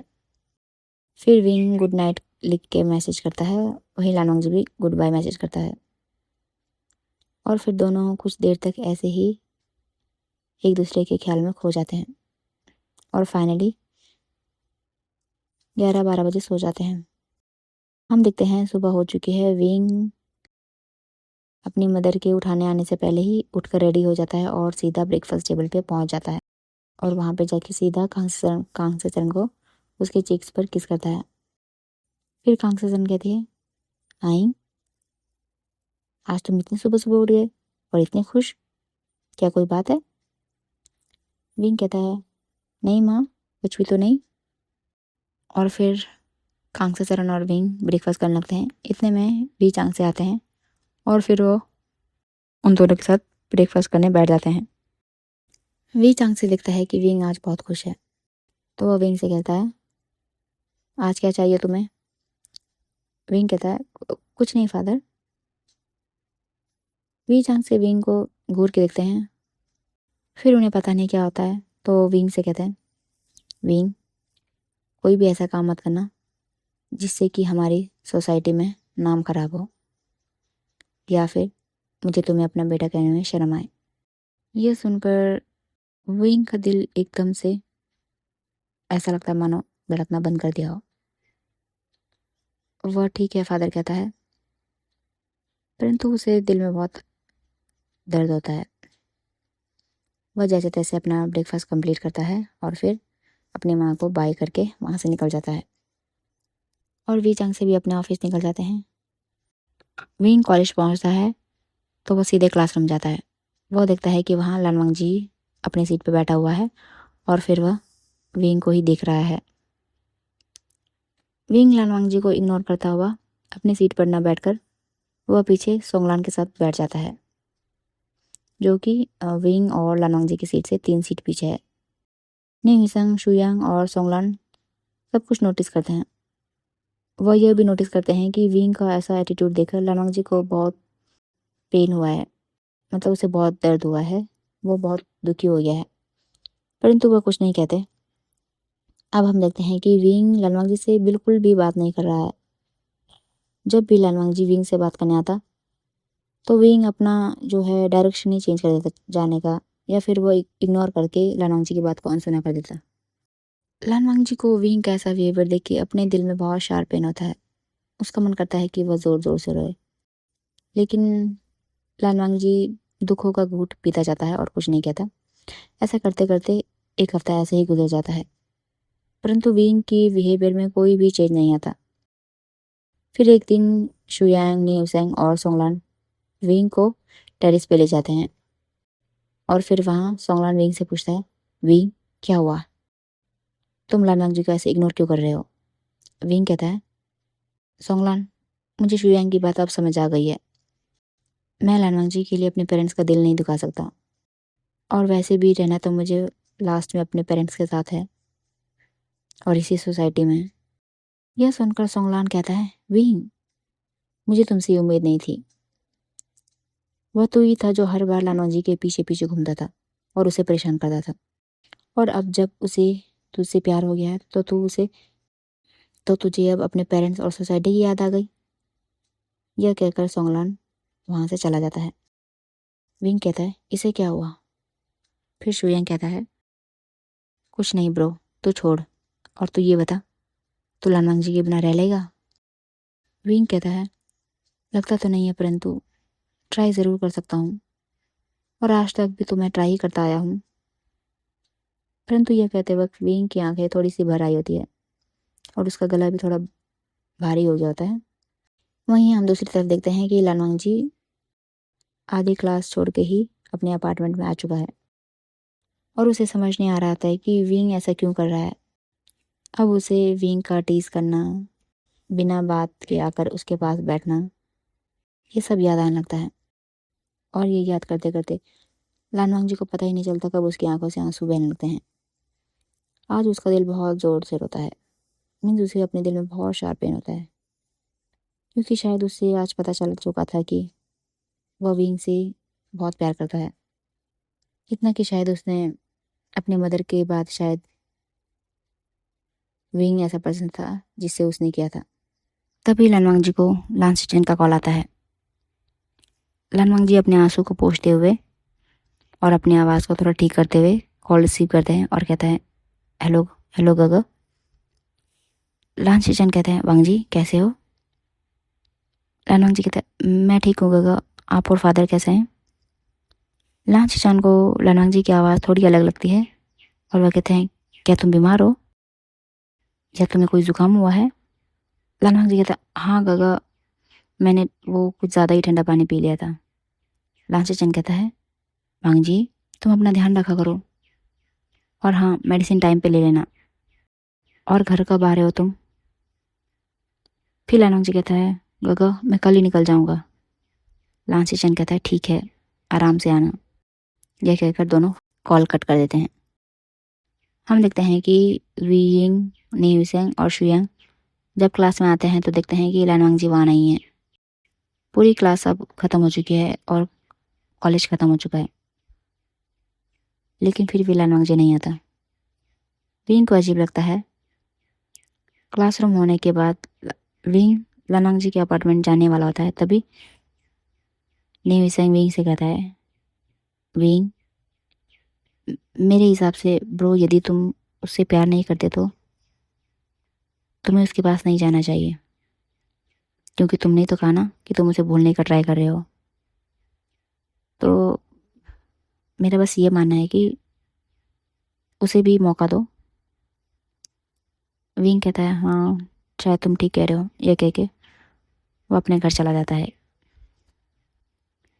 विंग अपने मंशर पहुंचता है और सीधा अपने कमरे में जाकर दरवाज़ा बंद करके रोने लगता है और कहता है, मुझे माफ़ करो लानवांग जी, हम चाहकर भी एक नहीं हो सकते। ये सोसाइटी और मेरे पेरेंट्स कभी इस रिश्ते के लिए मना नहीं करेंगे, कभी इस रिश्ते को नहीं मानेंगे। प्लीज़ मुझे माफ़ कर दो। ये सीन यही कट होता है। अब हम देखते हैं कि लानवांग जी सुबह की 5 बजे की बस से ही अपने घर के लिए जा चुका है। वहीं विंग भी कॉलेज नहीं जाता, क्योंकि वह लानवांग जी का मुरझाया हुआ फेस नहीं देखना चाहता था। हम देखते हैं कि क्लास में काफ़ी कम बच्चे आए हुए हैं। नीविसेंग, शुयांग और सोंगलाम देखते हैं कि विंग और लानवांग जी क्लास में नहीं है। ऐसे करते करते आज का दिन बीत जाता है और लानवांग जी शाम के तकरीबन 7 बजे अपने घर पहुंचता है, जो कि एक ठीक ठाक सा छोटा सा मकान है। ज़्यादा छोटा नहीं, 4 BHK मान लो। उस मकान के चारों ओर गार्डन है और उनके गगा और फादर ने इसको बहुत ही अच्छी तरीके से संभाल के रखा है। वह आता है और अपने घर का बेल बजाता है। तब लैन शिचैन आते हैं और दरवाज़ा खोलते हैं, तो वो देखता है लानवांग जी है, तो वो उसे ज़ोर से हग करते हैं। फिर लैन किरण भी आता है। तब लानवांग जी अपने फादर को बो करता है और फिर सभी आके सोफे पे बैठते हैं। इतने में शाओ शिनचैन, जो कि उनके घर में काम करता है, कुछ महीने पहले ही वो रैन को बस स्टैंड पे मिला था। देखने से ऐसा लगता है मानो कि शायद उसके साथ किसी ने मारपीट की हो। उसकी उम्र भी लानवांग जी के बराबर है और वह एक अनाथ है, इसलिए लैन किरण और लैन चैन ने उसे भी अपने साथ ही रखा है और वह उसे मीन्स लैन किरण उसको अपने बेटे की तरह ही मानते हैं।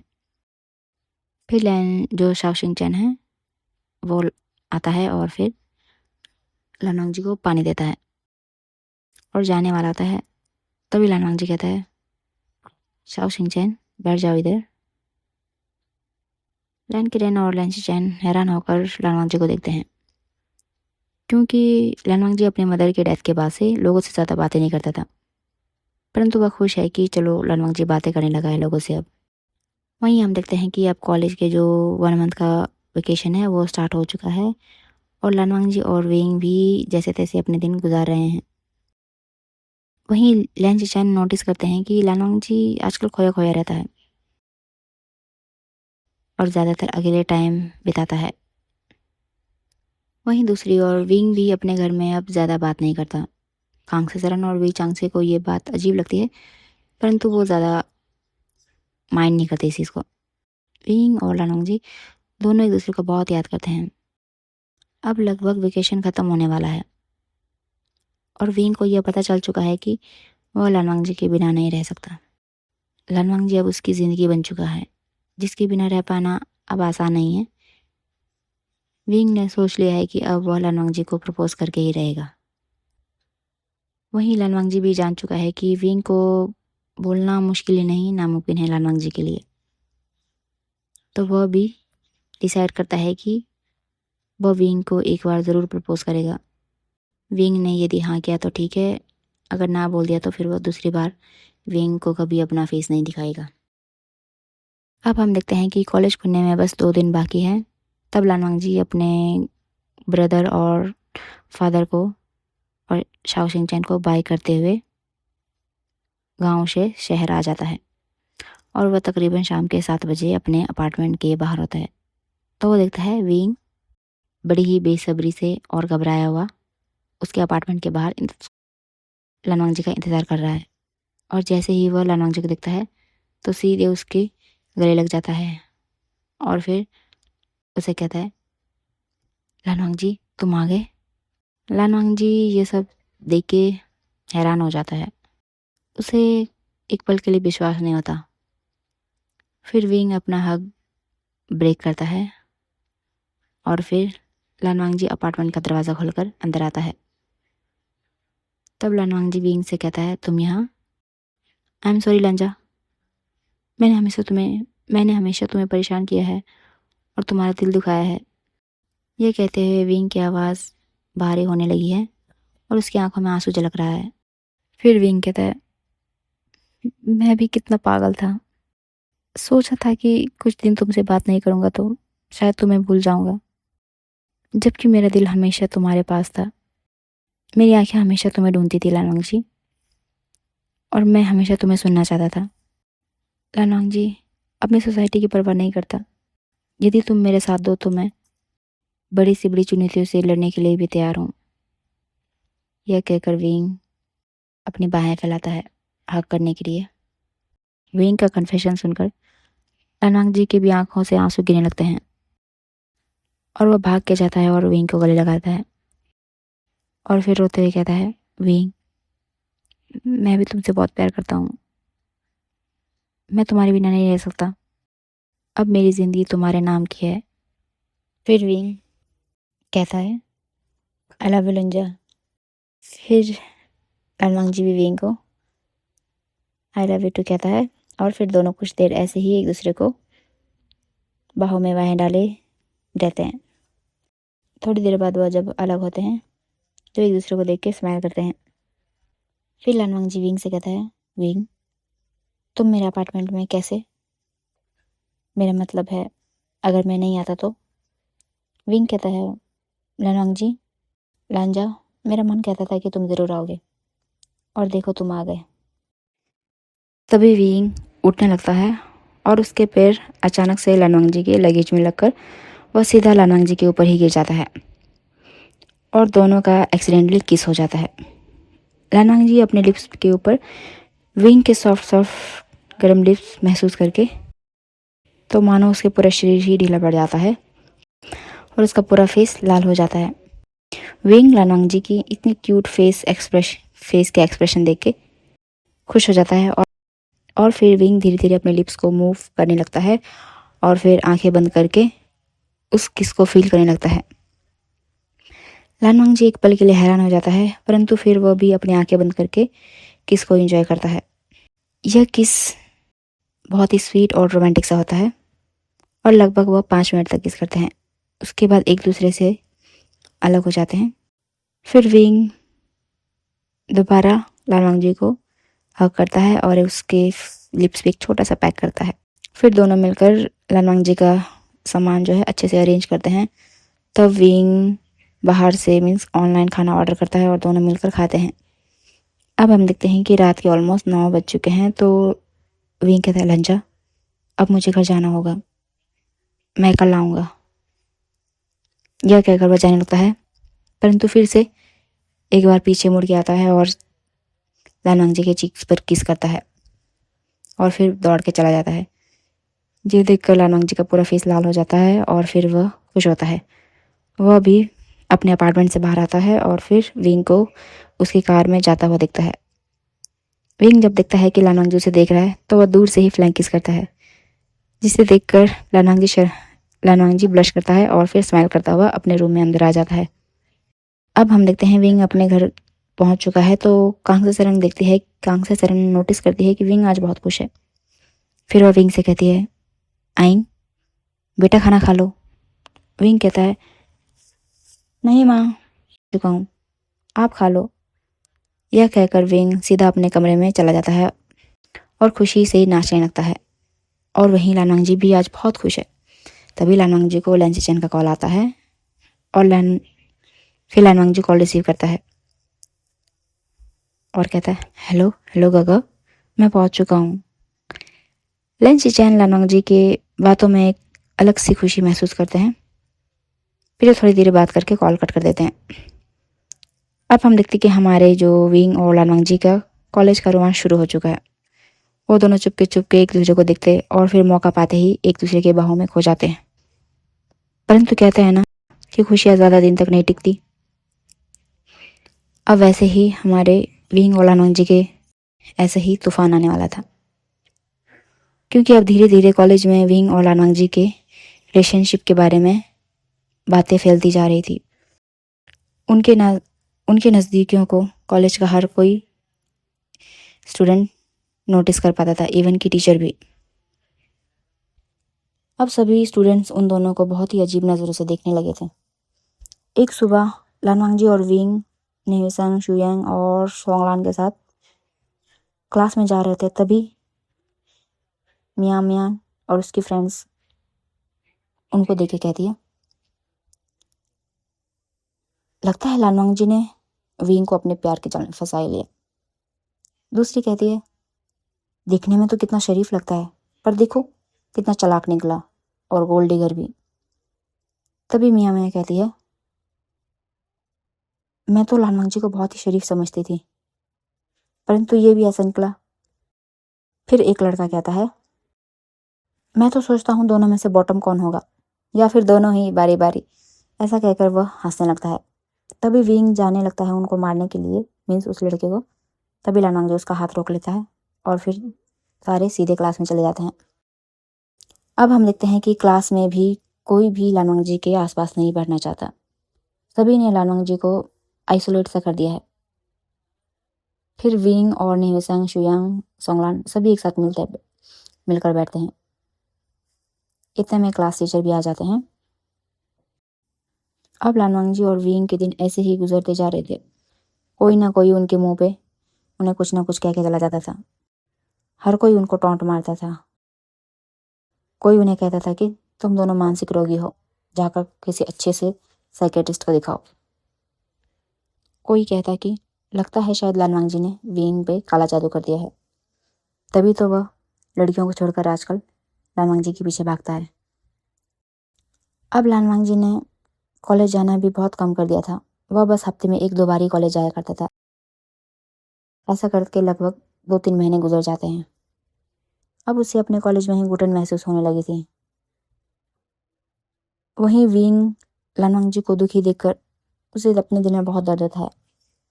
उसे लगता है कि यह सब उसी के कारण हो रहा है, क्योंकि लोग विंग को तो इतना कुछ नहीं कहते, शायद क्योंकि वह एक बड़े बिजनेसमैन का बेटा है और वहीं लान वांगजी एक साधारण से बैंक मैनेजर का। इतना फ़र्क होता है ना कि किसी के फाइनेंशियल स्टेटस और सोशल स्टेटस के आधार पर आप उनके कंपैरिजन करते हैं। जो व्यक्ति अमीर है, इसका मतलब क्या वो हमेशा सही होता है? और जो व्यक्ति गरीब है, तो क्या वह बिना बात के ही गलत हो जाता है? परंतु क्या ये सही है कि हम लोगों को उनके पैसों, पोजीशन और उसके फाइनेंशियल बैकग्राउंड के हिसाब से आंके? ऐसे ही करते करते और एक और महीना बीत जाता है। फिर एक दिन लान वांगजी अपने अपार्टमेंट में होता है, तब बेल बजती है। तो लान वांगजी दरवाज़ा खोलता है तो देखता है कि विंग, शुयांग, नेहसंग और सोंगलान और साथ में एक और लड़का आया है उनके साथ। सभी अंदर आते हैं तो लान वांगजी सीधा भाग कर जाता है और विंग को गले लगा रोते हुए कहता है, विंग, मुझे तुम्हारे पैसों से, तुम्हारे रुतबे से या फिर तुम्हारे ऐशो आराम से कोई मतलब नहीं है। मैंने हमेशा तुमसे प्यार किया है, ना कि तुम्हारे पैसों से। यह कहकर लान वांगजी रोता है। विंग लान वांगजी को प्यार से सर पर पैट करता है और कहता है, लांजा, शांत हो जाओ। मुझे पता है, तुम्हें ये बताने की ज़रूरत नहीं है मुझे। ये देखकर नी हुई किचन में चला जाता है और वहाँ से एक गिलास भरकर पानी लाता है और फिर लान वांगजी को देता है। तब विंग लान वांगजी को बाकी सबके साथ सोफे पे बैठ जाता है। तब सोंगलान विंग और लान वांगजी से कहता है, लान वांगजी और विंग, ये जो तुम दोनों अभी फेस कर रहे हो, ये तो बस अभी शुरुआत है।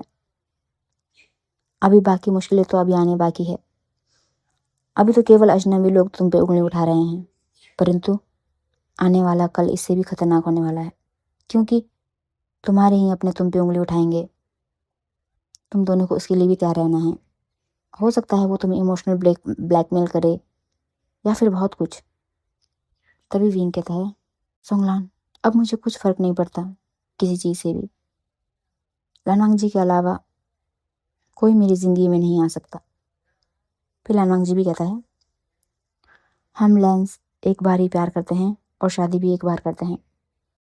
प्यार तो मैं विंग तुमसे कर चुका हूँ और शादी करूँगा तो बस तुमसे, नहीं तो मैं पूरी ज़िंदगी ऐसे ही निकाल सकता हूँ। यह सुनकर विंग लान वांगजी को गले से लगाकर के चीक्स पर किस करता है। फिर नी हुई कहता है, बस करो, तुम दोनों क्या अब क्या रुलाओगे हम सबको। फिर विंग सोंगलान से कहता है, सोंगलान, ये कौन है तुम्हारे साथ। सोंगलान थोड़ा हिचकिचाते हुए कहता है, ये मोशानु है और ये मेरा बॉयफ्रेंड।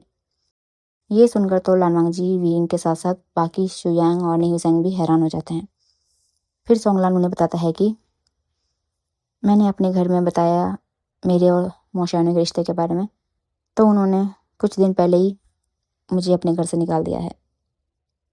तो मैंने और मोशानु ने अब सोचा है कि हम कॉलेज ख़त्म होने के बाद मैं अपना छोटा सा बिजनेस स्टार्ट करूँगा और मोशानु किसी ऑफिस में काम करेगा। एक्चुअली इसका भी इंजीनियरिंग का फाइनल ईयर है। हम दोनों ने एक छोटा सा अपार्टमेंट लिया है, तो कॉलेज की फ़ीस हम दोनों पार्ट टाइम जॉब करके दे रहे हैं और हो सकता है कि आने वाले कुछ टाइम बाद हम दोनों शादी कर लें। यह सुनकर सभी लोग बहुत खुश होते हैं। फिर सोंगलान कहता है, विंग, तुम अपने और लान वांगजी के रिलेशन के बारे में अपने पेरेंट्स को कॉलेज पूरा होने के बाद ही बताना, और तब तक खुद को इमोशनली और मेंटली स्ट्रांग बनाओ, क्योंकि मुझे पता है तुम्हारे पेरेंट्स इतनी जल्दी नहीं मानेंगे। तुम्हारे पेरेंट्स तो मेरे पेरेंट्स से भी ज़्यादा पुराने ख्यालात के हैं। सॉरी बट रियलिटी यही है। ना बात करके थोड़ी देर वो लोग ऐसे ही बैठते हैं। फिर विंग रात का खाना ऑर्डर करता है ऑनलाइन और फिर खाना आने के बाद सभी खाना खा के सभी अपने घर चले जाते हैं।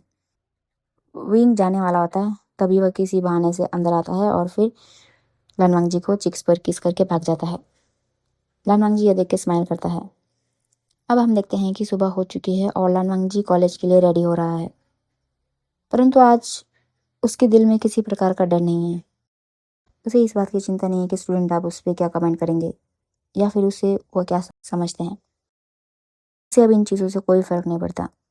उसे फ़र्क पड़ता है तो सिर्फ विंग से।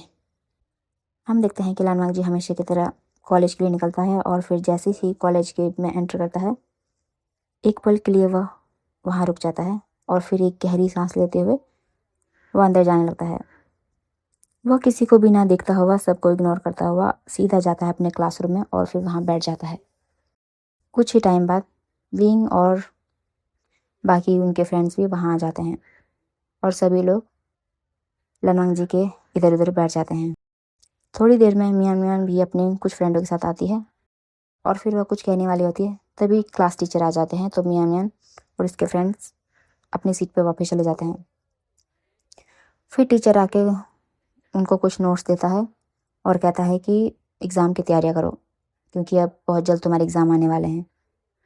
और सेशन के एंड में टीचर लानवांग जी को बुलाते हैं और पूछते हैं कि लानवांग जी, तुम आजकल रेगुलर कॉलेज क्यों नहीं आ रहे हो? 2-3 महीने से मैं देख रहा हूँ तुम कॉलेज ढंग से नहीं आ रहे हो। तो लानवांग जी कहता है, सर कुछ पर्सनल इश्यूज थे, लेकिन अब सॉल्व हो चुका है। फिर टीचर ठीक है कहते हैं और कहते हैं कि उससे कॉलेज रेगुलर आओ, क्योंकि अब पढ़ाई थोड़ी ज़्यादा होने वाली है। आने वाले टाइम में एग्ज़ाम आने वाले हैं और तुम्हें फिर से अच्छे मार्क्स लाने हैं।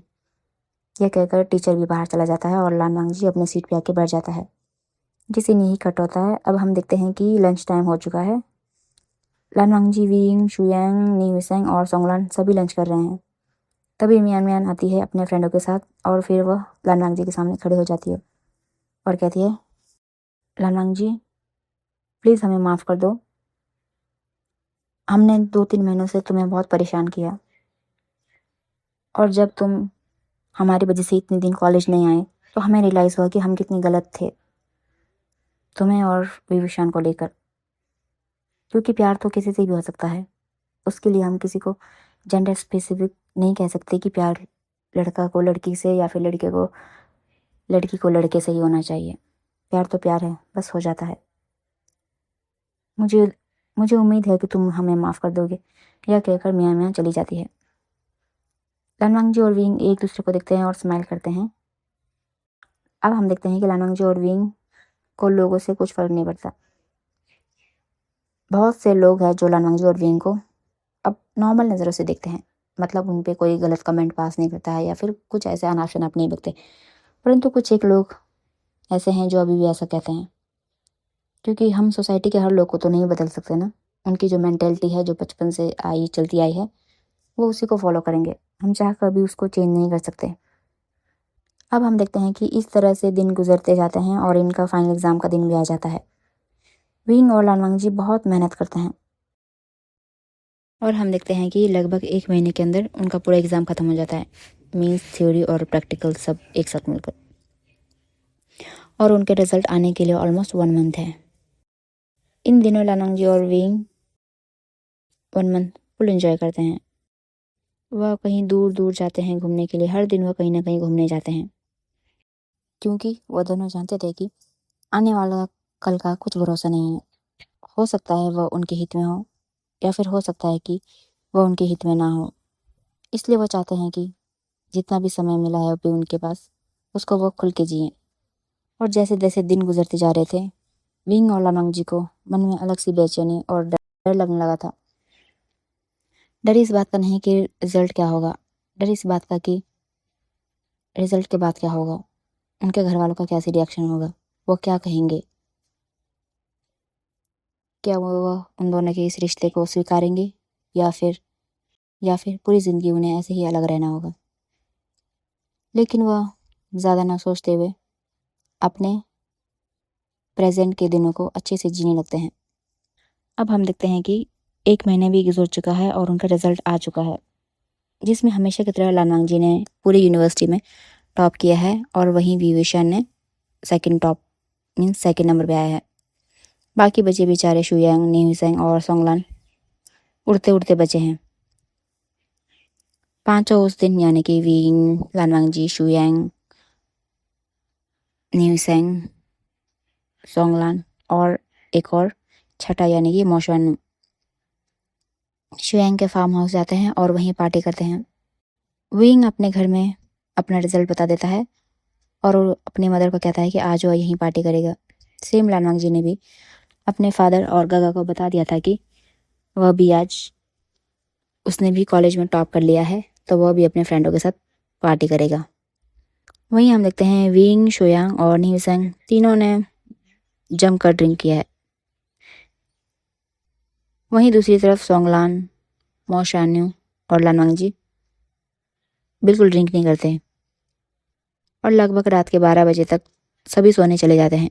विंग और लानवांग जी एक रूम में, मोशान्यू और सोंगलान एक रूम में, शुयांग और न्यूसेंग एक रूम में। विंग और लानवांग जी दोनों रूम में आते हैं और दोनों एक दूसरे को देख के बहुत ब्लश करते हैं।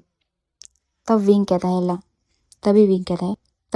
है लंजा, तुम बिस्तर में सो जाओ, मैं सोफे पे सो जाता हूँ।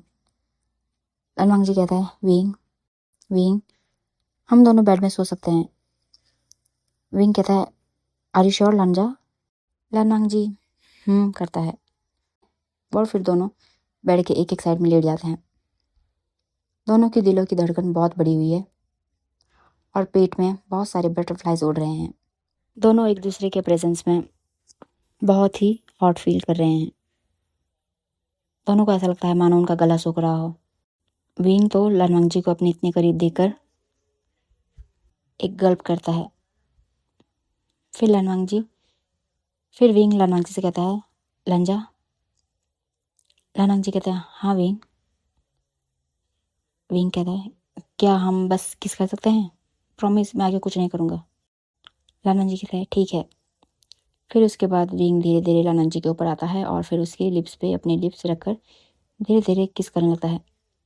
और उनका ये किस धीरे धीरे और भी ज़्यादा डीप और पैशनेट होते जाता है। विंग लानवांग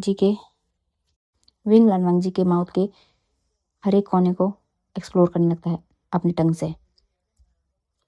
लगभग 10 मिनट तक वह इसी तरह किस करते हैं और फिर जब उनको सांस लेने की ज़रूरत पड़ती है और साथ ही उनको ऐसा लगता है कि यदि अब ना रुके तो आगे गड़बड़ हो सकती है, तो फिर वो दोनों एक दूसरे से अलग हो जाते हैं और फिर ज़ोर ज़ोर से हाँफने लगते हैं। और दूसरे ही पल दोनों एक दूसरे को देख के ब्लश करते हैं। दोनों को पता चल चुका है कि भाई वो दोनों पूरी तरीके से अराउज हो चुके हैं। इसलिए विंग कहता है, लंजा तुम वॉशरूम जाओ, मैं बाहर से आता हूँ। यह कहकर विंग बाहर भाग जाता है और बाहर के वॉशरूम में जाकर, मीन्स जो कॉमन वॉशरूम है वहाँ जाकर अपने आप को खुद से ही सेटिस्फाई करने लगता है। तभी उसे मौशवानी और सोंगलान के रूम से अजीब अजीब आवाज़ आने लगती है। यह सुन के उसका और दिमाग ख़राब होने लगता है, तो वह जल्दी जल्दी जैसे तैसे करके भाग के अंदर आ जाता है। हम देखते हैं कि लानवांग जी भी फ्रेश होके बाहर आता है तो देखता है कि विंग वहाँ पे बैठा हुआ है और उसके पूरे फेस पे स्वेटिंग हो रही है। लानवांग जी यह देख के घबरा जाता है और सीधा आता है और विंग के सामने खड़ा होकर उसे कहता है, विंग क्या हुआ तुम्हें? यह कहकर वह विंग को फेस को यानी कि फोrehead को इधर उधर टच करने लगता है। लानवांग जी को अपने इतने करीब देखकर विंग दोबारा से अराउज फील करने लगता है। उसका बॉडी टेम्परेचर तो इतना बढ़ जाता है कि उसे अब अपने आप ही गर्मी लगने लगती है। विंग लानवांग जी को अपने से थोड़ा दूर करता है। फिर विंग लानवांग जी से कहता है, लंजा मैं ठीक हूँ, लेकिन तुम ज़्यादा देर तक ऐसे ही करते रहो तो शायद मैं और तुम दोनों ठीक नहीं रहेंगे। लानवांग जी समझ जाता है और फिर बेड में जाके लेट जाता है। विंग भी लानवांग जी के पास लेटता है और फिर लानवांग जी का सर अपने चेस्ट में रख के दोनों आंखें बंद करके सो जाते हैं। वहीं नीसेंग और शुयांग एक दूसरे को देखकर नशे में होने के कारण कंट्रोल नहीं कर पाते हैं और फिर उन दोनों के बीच में भी सब कुछ हो जाता है, जिसमें टॉप नीसेंग है और बॉटम शुयांग। हम देखते हैं सुबह हो चुकी है। लानवांग जी की नींद खुलती है तो दिखता है 7 बज रहे हैं और वह विंग के बाहों में। ये देखकर वह बहुत खुश होता है, उसे दिल में अपना सुकून सा मिलता है। वह कुछ देर ऐसे ही विंग को देखता रहता है और फिर धीरे से उठकर फ्रेश होने चला जाता है। फिर आधे घंटे बाद जब वह नहा के आता है तो देखता है विंग अभी भी सो रहा है, तो वह किचन में काम करने चला जाता है और फिर ब्रेकफास्ट बनाने लगता है। वहीं शुयांग की जब नींद खुलती है तो वह देखता है कि वह किसी की बाहों में है और फिर वह पर्सन और शुयांग दोनों न्यूड है। यह देख के तो शुयांग के प्राण ही निकलने वाले थे। तभी वह देखता है यह पर्सन और कोई नहीं, नी हुसैन है। पता नहीं, यह देख के उसे मन में बहुत खुशी होती है, परंतु जैसे ही वह उठने लगता है उसको अपने कमरे में बहुत ज़ोर से दर्द होता है, जिसके कारण वह सीधा एक लात मारता है नी हुसैन को, जिसके कारण नी हुसैन सीधा जाता है नीचे ज़मीन पे गिरता है और फिर उठते ही चिल्लाता है, क्या हुआ? फिर देखता है नी हुसैन कि उसके सामने शुयांग है जो पूरी न्यूड है और वह खुद भी न्यूड है। ये देखकर नी हुसैन टीज करते हुए शुयांग को पूछता है, क्या हुआ डार्लिंग, रात को मज़ा नहीं आया तुम्हें? शुयांग कहता है, तुम्हारी तो मैं नी हुसैन। वह उसके पास आने वाला होता है, लेकिन दर्द की वजह से वो दोबारा गिरने वाला होता है, तो नी हुसैन उसे ब्राइडल स्टाइल में उठाता है और फिर उसे ले जाकर उसको अच्छे से वॉशरूम में क्लीन करता है और फिर बाहर लाकर अच्छे से रेडी कर देता है। तब शुयांग कहता है, पेन किलर ला के दो मुझे। विंग कहता है, शुयांग लेकिन मैं कहाँ से लाऊं? शुयांग कहता है, मुझे कुछ नहीं पता, जाओ आप ही लेके आओ। बेचारे न्यू संग बाहर आता है तो देखता है कि लानवांग जी ब्रेकफास्ट बना रहा है और वो ऑलमोस्ट रेडी हो चुका है। लानवांग जी न्यू सेन से कहता है गुड मॉर्निंग। न्यू सेन कहता है मॉर्निंग लानवांग जी, क्या तुम्हारे पास पेन किलर है? लानवांग जी उसे बहुत ही हैरान भरी नजर से दिखता है। फिर न्यू सेन कहता है एक्चुअली कल रात को हम लोगों ने ज़्यादा पी ली ना, तो इसलिए शुयांग का सर दर्द कर रहा है। लानवांग जी ठीक है कहकर अंदर जाता है और फिर अंदर से एक टैबलेट लाके न्यू सेन को देता है। न्यू सेन दौड़ कर जाता है और फिर शुयांग को दवाई देता है। लगभग आधे घंटे बाद शुयांग थोड़ा कंफर्टेबल फील करता है। वहीं सोंगलान और मोशानु भी फ्रेश होकर मेडिसिन वगैरह खाकर यानी कि मोशानु बाहर आ जाता है। दोनों सभी बाहर आ जाते हैं। फिर सोंगलान कहता है लानवांग जी विंग कहाँ है? लानवांग जी कहता है वो अभी सो रहा है, मैं उसको बुला के आता हूँ। लेकिन हम देखते हैं कि विंग खुद वहाँ आ चुका है। शुयांग और न्यूसेंग दोनों लानवांग जी और विंग को नोटिस करते हैं और साथ साथ सोंगलान और मोशानु को भी नोटिस करते हैं। तो उन्हें पता चलता है कि लानवांग जी और विंग अभी भी वर्जिन है, उनके बीच में ऐसा कुछ नहीं हुआ। फिर लानवांग जी सभी को खाना सर्व करता है और फिर सभी खाना खाने लगते हैं। और खाना हो जाने के बाद थोड़ी देर वो बातें करते हैं और फिर सभी अपने रूम वापस चले जाते हैं। विंग और लानवांग जी दोबारा से घूमने चले जाते हैं और तकरीबन शाम के 8 बजे दोनों लानवांग जी के अपार्टमेंट आते हैं। लानवांग जी दरवाज़ा खोलता है तो अंदर का नज़ारा देखकर हैरान हो जाता है, क्योंकि पूरे अपार्टमेंट को बहुत ही सुंदर सजाया था और बहुत सारे कैंडल वहाँ पे जल रहे थे। विंग लानवांग जी को अंदर लाके एक चेयर पे बिठाता है और कहता है लांजा तुम यहाँ बैठो और आंखें बंद करना। लानवांग जी आंखें बंद करके बैठ जाता है। फिर विंग किचन में जाता है और वहाँ से कुछ लेके आता है और फिर लानवांग जी के सामने रखता है और कहता है लांजा आंखें खोलो। तो लानवांग जी देखता है उसमें एक छोटा सा केक है जिसमें लिखा हुआ है हैप्पी बर्थडे लांजा। ये देखकर लानवांग जी की आंखों में आंसू आ जाता है और फिर वह सीधा विंग को हक कर लेता है। विंग भी लानवांग जी को बहुत ज़ोर से हक करता है और कहता है लांजा मैं तुम्हारे साथ आज के दिन पूरी लाइफ बिताना चाहता हूँ। मुझे नहीं पता कल तुम्हारे फादर या फिर मेरे पेरेंट्स क्या बोलेंगे। हो सकता है वो हमें कुछ बोल ले या फिर कुछ ना बोले। हो सकता है वो हमें मिलने की परमिशन दे या फिर ना मिलने की परमिशन दे। इसलिए मैं आज की रात को हम दोनों के नाम करना चाहता हूँ। आई लव यू लांजा और हैप्पी बर्थडे एडवांस में। परंतु मैं वादा करता हूँ कि मेरी ज़िंदगी अब सिर्फ तुम्हारी है, सिर्फ तुम्हारी। मैं जीते जी क्या मरते दम तक तुम्हारे साथ हूँ। I miss you a lot Lanja. यह कहकर विंग अब थोड़ा थोड़ा रोने लगता है। लानवांग जी धीरे से विंग से अलग होता है और फिर विंग के आंसू पोंछता है और अपने लिप्स विंग के लिप्स पे रख देता है और वह धीरे धीरे किस करने स्टार्ट करते हैं। वो एक छोटी सी किस करते हैं। उसके बाद लानवांग जी विंग से कहता है I love you too Wing. मेरी ज़िंदगी भी अब तुम्हारे ही नाम है। मैं भी आज की रात को बहुत यादगार बनाना चाहता हूँ। मैं सारी रात तुमसे बातें करना चाहता हूँ, तुम्हें अपनी आंखों में भर लेना चाहता हूँ। फिर विंग केक के सामने पड़े नाइफ को उठाता है और फिर लानवांग जी का हाथ पकड़कर केक को कट करता है। फिर प्यार से लानवांग जी को केक खिलाता है और लानवांग जी भी विंग को उतने ही प्यार से केक खिलाता है। फिर विंग सारे कमरे के लाइट्स ऑफ करता है। अब वहाँ पे बस कैंडल की ही रोशनी है। फिर विंग धीरे धीरे दोनों को खाना सर्व करता है और फिर अपने हाथों से लानवांग जी को खाना खिलाता है। लानवांग जी भी अपने हाथों से विंग को खाना खिलाता है और खाना हो जाने पे विंग अपने बर्तन ले जाता है और साथ में लानवांग जी के और फिर किचन में धो के उसे वहीं रख देता है। फिर वह अपने और लानवांग जी के लिए कॉफ़ी बनाता है जो कि उसको सोंगलान ने सिखाया था। कॉफ़ी बन जाने पे विंग कॉफ़ी लेके आता है और अपने और लानवांग जी के सामने एक एक कॉफ़ी रखता है। दोनों एक दूसरे के बाहों में बाहें डाले सोफे में बैठे रहते हैं और कॉफ़ी पीते हैं। वह दोनों ऐसे ही रात भर बातें करते हैं, जी भर कर एक दूसरे को देखते हैं। विंग कहता है कि लांजा मैं तुम्हें इतना देखना चाहता हूँ कि आने वाली पूरी ज़िंदगी इसी एक पल को याद करके मैं निकाल सकूँ। और रात भर ऐसे करते मीन्स एक दूसरे के बाहों में लानवांग जी और विंग को पता ही नहीं चलता कि वो कब सो जाते हैं। लगभग सुबह के 8:30 बजे विंग के अलार्म से उनकी नींद खुलती है। दोनों एक दूसरे को देखते हैं, फिर दोनों एक साथ फ्रेश होते हैं और फिर दोनों आके ब्रेकफास्ट बनाते हैं।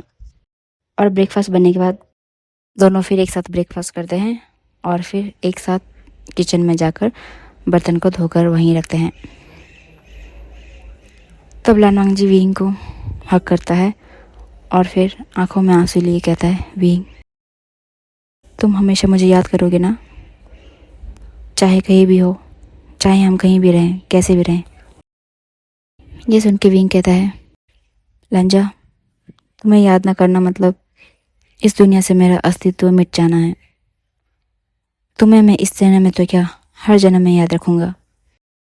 फिर विंग लानवांग जी से कहता है, लंजा लाइफ में कोई भी सिचुएशन हो, प्लीज़ हार मत मानना, क्योंकि एक ना एक दिन हम ज़रूर एक होंगे, चाहे अब हो या फिर 10 साल बाद या फिर अगले जन्म में। यह कहकर विंग लानवांग जी को एक सॉफ्ट किस करता है। यह किस अलग था, मतलब इस किस में कोई शारीरिक भूख नहीं थी, ना ही दोनों में से किसी को डोमिनेंस दिखाना था। यह किस था एक दूसरे को यह बताने के लिए कि वह दोनों एक हैं, वह दोनों एक है। उनका शरीर और उनकी आत्मा केवल एक दूसरे के लिए ही रिजर्व्ड है। अब किसी और का इनमें कोई हक नहीं है। कुछ देर बाद दोनों किस को ब्रेक करते हैं, फिर दोनों किचन से बाहर आते हैं। फिर विंग कहता है, लांजा अब मुझे चलना होगा, तुम भी अच्छे से जाना, अपने गगा और फादर को मनाओ, चाहे तुम्हें जितने भी दिन लग जाए, साल लग जाए, मैं हमेशा तुम्हारा इंतज़ार करूँगा। विंग की आंखें भर आती है। लानवांग जी भी आंखों में आंसू भरकर विंग से कहता है, विंग मैं भी हमेशा तुम्हारे पास आने का ट्राई करूँगा, चाहे इसके लिए मुझे पूरी ज़िंदगी ही क्यों ना निकालनी पड़े अकेले। फिर दोनों एक बार आंखों में आंसू लिए एक दूसरे को हग करते हैं और फिर विंग लानवांग जी को उसके चीक्स पर किस करता है, उसके फॉरहेड पे किस करता है, उसके नोज़ पे किस करता है और फिर एक छोटा सा पैक किस करता है उसके लिप्स पे। फिर उसे बाय कहकर वह अपने घर के लिए निकल जाता है। हम देखते हैं विंग अब अपने घर पहुंच चुका है और सीधा अपने कमरे में जाता है। वहाँ पे फ्रेश होके यानी कि मुंह हाथ धो के दोबारा से अपने पेरेंट्स के सामने आ जाता है। फिर कहता है, मुझे आप दोनों से कुछ कहना है। वी चांग से और कांग से सरन नोटिस करते हैं कि विंग की आंखें बहुत लाल है। फिर वी चांग से कहते हैं, कहो। विंग कहता है, मैं किसी से प्यार करता हूँ। वी चांग से कहते हैं, कौन है वो? विंग कहता है, वो दरअसल एक लड़का है, फादर। यह सुनकर कांग से सरन का तो स्पून ही हाथों से नीचे गिर जाता है और वी चांग से तो गुस्से में अपनी प्लेट ही ज़मीन पे पटक देते हैं और कहते हैं, क्या तुम्हें प्यार करने के लिए मिला तो बस एक लड़का? इससे अच्छा होता तुम घर की नौकरानी से प्यार कर लेते। कांग से सरन कहती है, आइन तो तुम मजाक कर रहे हो ना हमसे? विंग कहता है, नहीं माँ, मैं सच कह रहा हूँ, और मैं शादी करूँगा तो उसी से करूँगा, वरना मैं पूरी ज़िंदगी अकेले रह लूँगा। यह कहकर विंग वापस अपने रूम चला जाता है। वी चांग से भी बहुत गुस्से में आ जाते हैं और फिर वह कांग से सरन से कहते हैं, उसे कह देना कि कल से ऑफिस ज्वाइन कर ले। और फिर वह गुस्से में निकल जाता है। हम देखते हैं कि विंग आंखों में आंसू लिए अपने मोबाइल में लानवांग जी और अपनी पिक्स देख रहा है और आंसू बहाते हुए कहता है, लांजा देखा तुमने, मैंने अपने फ्रेंड्स को बता दिया है, प्लीज़ तुम कभी हार मत मानना और मैं भी हार नहीं मानूंगा। मैं हमेशा तुम्हारा इंतज़ार करूँगा और तुम भी मेरा इंतज़ार करना। इतना कह के वो अपनी आंख बंद करके लेट जाता है। वहीं हम देखते हैं लानवांग जी भी आंखों में आंसू लिए अपने घर के लिए निकल चुका है और वह तकरीबन रात के 10 बजे अपने घर पहुंचता है। सभी लोग डिनर कर रहे होते हैं तो उसको भी डिनर सर्व किया जाता है। डिनर हो जाने के बाद लानवांग जी अपने फादर से कहता है, फादर मुझे आपसे कुछ कहना है। लैन किरण कहता है, कहो वांग जी। लानवांग जी कहता है, मैं किसी से प्यार करता हूँ और वह एक लड़का है। यह सुनकर लैनग्रेन को तो एक पल के लिए चक्कर आने लगता है। फिर वो गुस्से से कहते हैं, वांग जी, ये मजाक का टाइम नहीं है और ना ही मजाक करने का कोई टॉपिक है। लानवांग जी कहता है, फादर, मैं मजाक नहीं कर रहा हूँ और मैं आपसे ये जिद भी नहीं करता कि आप मेरी शादी उससे ज़बरदस्ती कराए, परंतु यदि आप मुझे अभी या फिर फ्यूचर में कभी शादी करता हुआ देखना चाहते हैं तो मेरा पार्टनर विंग ही होना चाहिए, नहीं तो उसके अलावा मैं पूरी ज़िंदगी अकेले रह काट लूँगा या अकेले ही रह लूँगा। यह कहकर लानवांग जी अपने रूम चला जाता है और फिर रूम में आके वो भी अपने सामान अरेंज करता है और फ्रेश होकर आकर विंग और अपने पिक्स को देख के आंसू बहाने लगता है। हम देखते हैं कि अब सुबह हो गई है और नए सुबह के साथ साथ विंग और लानवांग जी की लाइफ भी नई हो गई है, मतलब उनमें भी काफ़ी चेंज आ गया है। विंग सीधा तैयार होकर आता है और बिना आर्ग्यूमेंट करे ऑफिस के लिए निकल जाता है। वहीं लानवांग जी भी अपने लैपटॉप से ऑनलाइन कुछ फॉर्म सबमिट करता है और एक हफ्ते के अंदर ही उसका जो मास्टर डिग्री के लिए अमेरिका की यूनिवर्सिटी में एडमिशन का था वो कंप्लीट हो जाता है अंडर स्कॉलरशिप, 90% स्कॉलरशिप। इसी बीच लैनग्रेन और लैंजीचेन लानवांग जी के मोबाइल से विंग का हर एक फ़ोटो, नंबर और हर एक चीज़ जो कि विंग से रिलेटेड हो उसे मिटा देते हैं, यानी कि डिलीट कर देते हैं। लानवांग जी उनको कुछ नहीं कहता। वहीं वी चांग से और कांग से सरन भी विंग के फ़ोन, लैपटॉप और हर जगह से लानवांग जी की हर एक चीज़, हर एक नामोनिशन मिटा देते हैं। लेकिन क्या मोबाइल और लैपटॉप की यादों को मिटा देने से दिल और दिमाग में जो याद बसी है, क्या उसे मिटाया जा सकता है? क्या किसी को जिसको हम अपना मान चुके हैं उसे एक पल में भुलाया जा सकता है? नहीं ना। तभी हम देखते हैं वी चांग से तो अब इतने ज़्यादा इरिटेट हो गए हैं विंग के लानवांग जी के ऑब्सेशन से, उन्होंने अपने कंपनी में जितने भी लान सरनेम के लोग थे यानी एम्प्लॉय थे उन सभी को वहाँ से निकाल दिया। परंतु विंग ने चुपके से उन सभी एम्प्लॉयज़ को अपने फ्रेंड शुयांग के ऑफिस में लगवा दिया। लानवांग जी भी एक हफ्ते के अंदर ही अमेरिका चला गया और वहीं से अपने स्टडी करता और साथ ही साथ अपना बिजनेस देखता। दोनों के फैमिली को लगा कि बच्चे अभी छोटे हैं और जब बड़े हो जाएंगे, यानी कि उम्र के साथ बढ़ते बढ़ते उनकी जो है अकल भी ठिकाने आ जाएगी और उनके रिश्ते को वो ऐसे ही छोड़ के मूव ऑन कर लेंगे। लेकिन उन्हें क्या पता था कि टाइम के साथ साथ उनका ये रिश्ता और भी ज़्यादा गहराता जाएगा।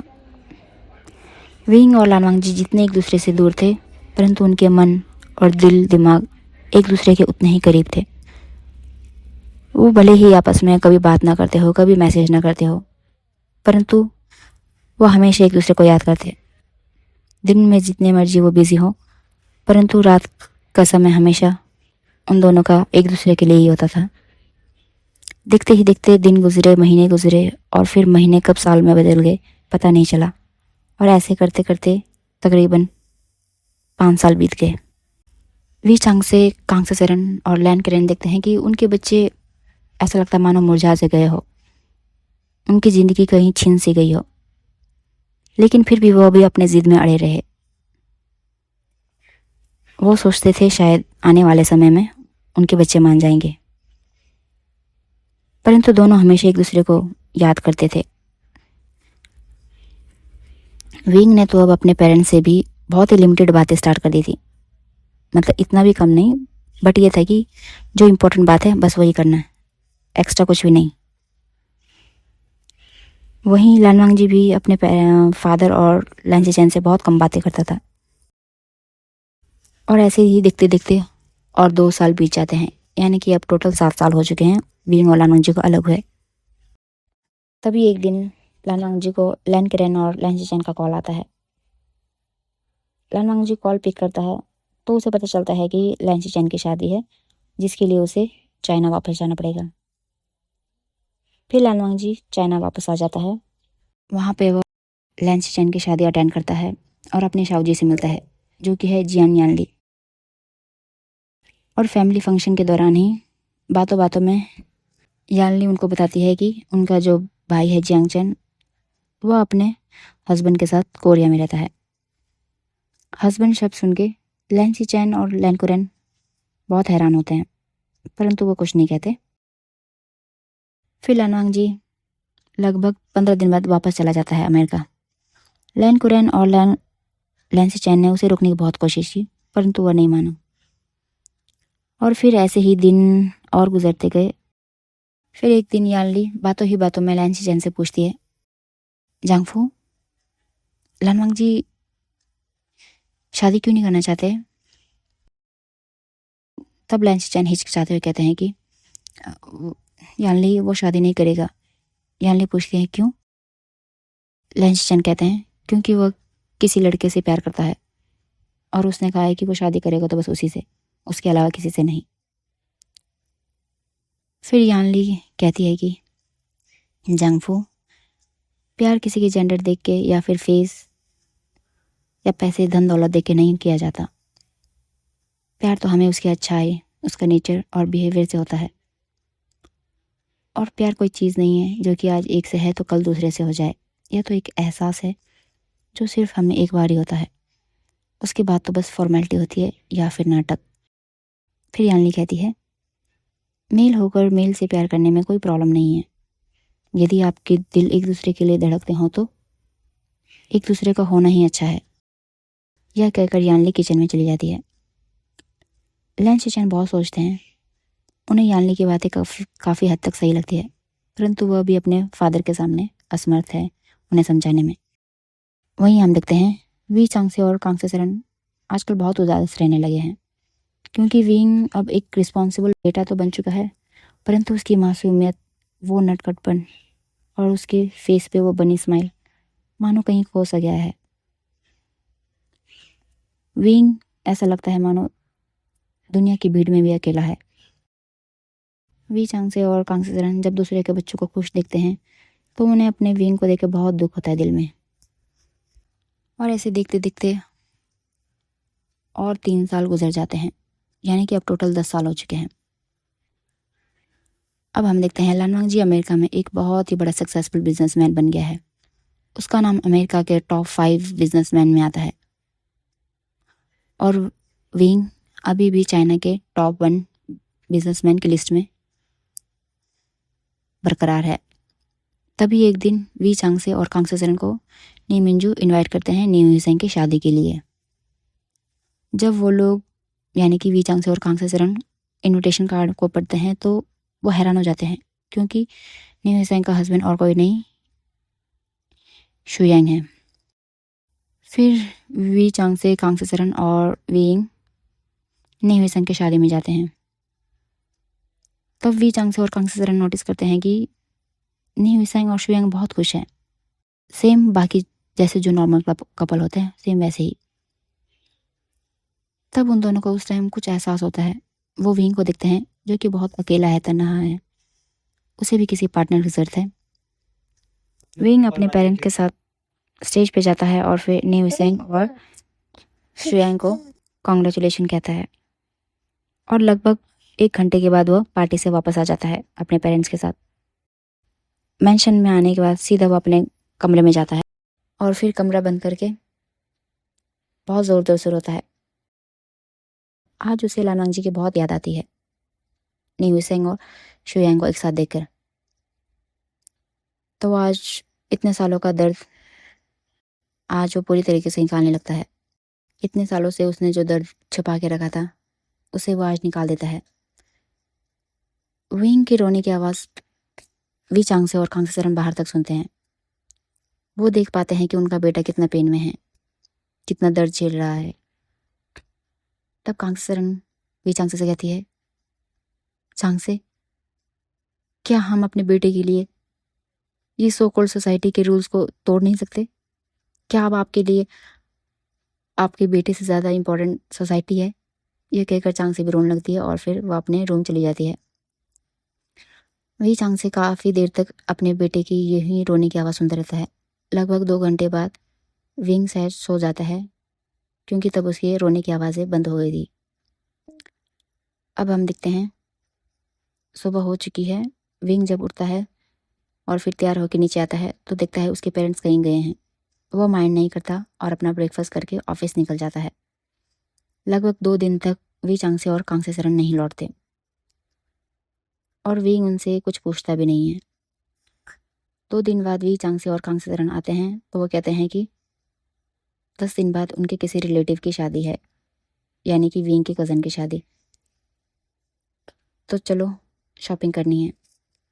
विंग सोचता है शादी रिलेटिव की है, मीन्स कज़न की, तो इससे मुझे शॉपिंग की क्या ज़रूरत। लेकिन वो अपने पेरेंट्स से आर्ग्यू करना 10 साल पहले ही छोड़ चुका था, इसलिए वो उनके साथ बिना कुछ बोले चला जाता है। वह शॉपिंग मॉल में जाता है और एक जगह खड़ा हो जाता है, परंतु उसके पेरेंट्स उसको हर जगह खींच खींच के ले जा रहे थे, उसके लिए एक से बढ़िया एक ड्रेस देख रहे थे। विंग हैरान होता है परंतु कुछ नहीं कहता और वो जैसा करते हैं वैसा ही रिस्पॉन्स करता है।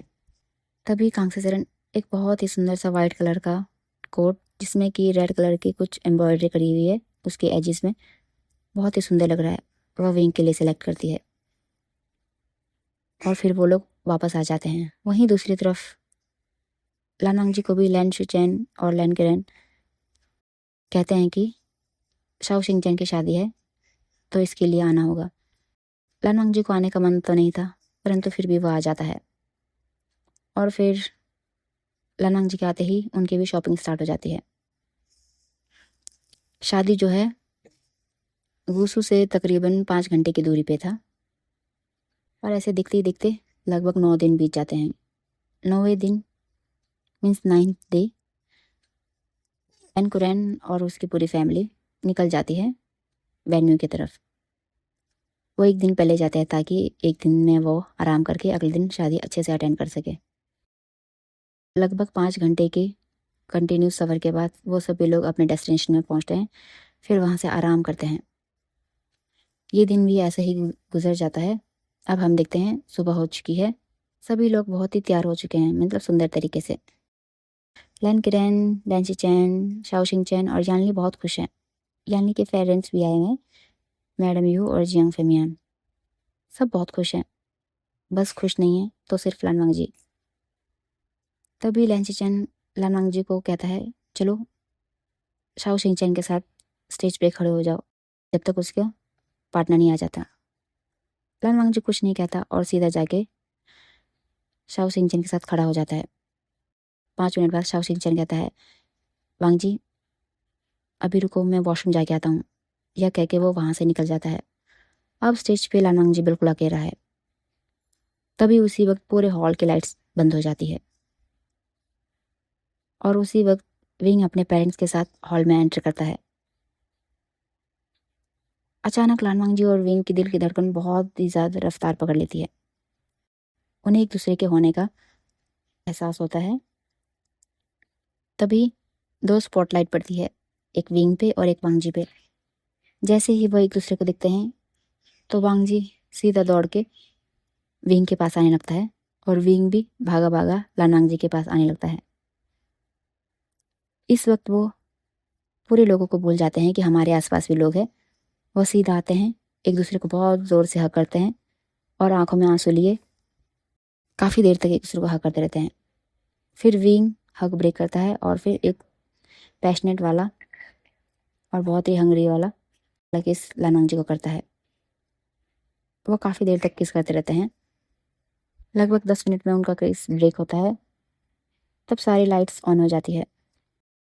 तभी उन्हें तालियों की आवाज़ सुनाई देती है और वो इधर उधर देखते हैं तो देखते हैं कि चारों तरफ लोग हैं, उनके उनके फैमिली मेम्बर्स भी हैं। तब लैन किरैन और वी चांगसे और कांगसे सरन आगे आते हैं और वह विंग और लानांग जी से कहते हैं हमें माफ़ कर दो, हमें पता नहीं था कि हम सोसाइटी के चक्कर में अपने ही बच्चों को दिल को इतनी बुरी तरीके से दुखाएंगे, प्लीज़ हमें माफ़ कर दो। फिर लैन शिचैन कहते हैं वांग जी, विंग, मुझे लगता है आप तुम्हें शादी की बाकी रस्में भी कर लेनी चाहिए, किस तो ऑलरेडी कर चुके हो। यह सुनकर विंग और लानांग जी आंखों में आंसू लिए ब्लश करते हैं। फिर हम देखते हैं कि विंग और लानांग जी दोनों प्रीस्ट के सामने हैं और प्रीस्ट उनसे कहता है मिस्टर विवुशन, क्या आप मिस्टर लानांग जी को एज अ हस्बैंड एक्सेप्ट करते हैं? तो विंग कहता है ऑफ कोर्स आई डू। फिर प्रीस्ट यही क्वेश्चन लानांग जी से पूछता है मिस्टर लानांग जी, क्या आप मिस्टर विवुशन को एज अ हस्बैंड एक्सेप्ट करते हैं? तो लानंग जी कहता है यस आई डू।